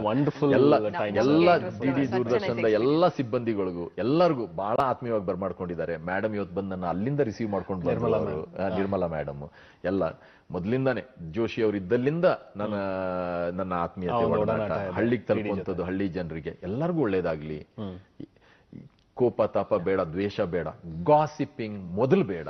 ಗಾಸಿಪ್ ಯಾರು ಇರ್ತಾರೆ ಅವ್ರನ್ನ ದೂರ ಇಡಿ, ಅವ್ರ ದೊಡ್ಡ ಬೆಂಕಿ ಒಳಗಡೆ ಅವ್ರನ್ನ ದೂರ ಇಡಿ. ಎಲ್ಲರಿಗೂ ಒಳ್ಳೇದಾಗಿದೆ. ಜೈ ಹಿಂದ್. ಜೈ ಹಿಂದ್ sir. Such a nice experience. ವೀಕ್ಷಕರೇ, ಇದಾಗಿತ್ತು ಯುವ ಮನಸ್ಸುಗಳನ್ನ ಬಡಿದು ಎಬ್ಬಿಸೋ ಅಂತ ಒಂದು ಸಂಚಿಕೆ. ಯಾಕೆಂದ್ರೆ ಒಂದು ಸಾರ್ಥಕ ಸಂಚಿಕೆಗಳು ಅಂತ ನಾವು ಏನ್ ಹೇಳ್ಬೋದು, ಅದು ಖಂಡಿತ ನಮ್ಗೆ ಇವತ್ತು ಅನುಭವಕ್ಕೆ ಬಂದಿರೋದು.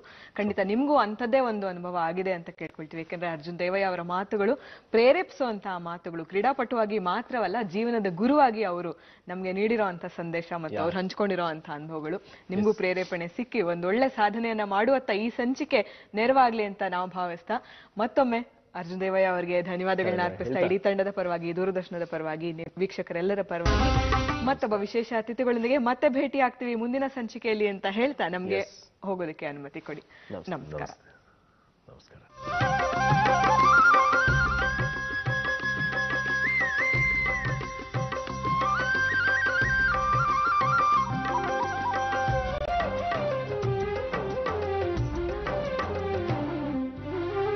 ಮೂಡಲ ಮನೆಯ ಮುಸುಕನು ಸರಿಸಿ ಕಂಗಳ ತೆರೆಸಿದೆ ಶುಭೋದಯ.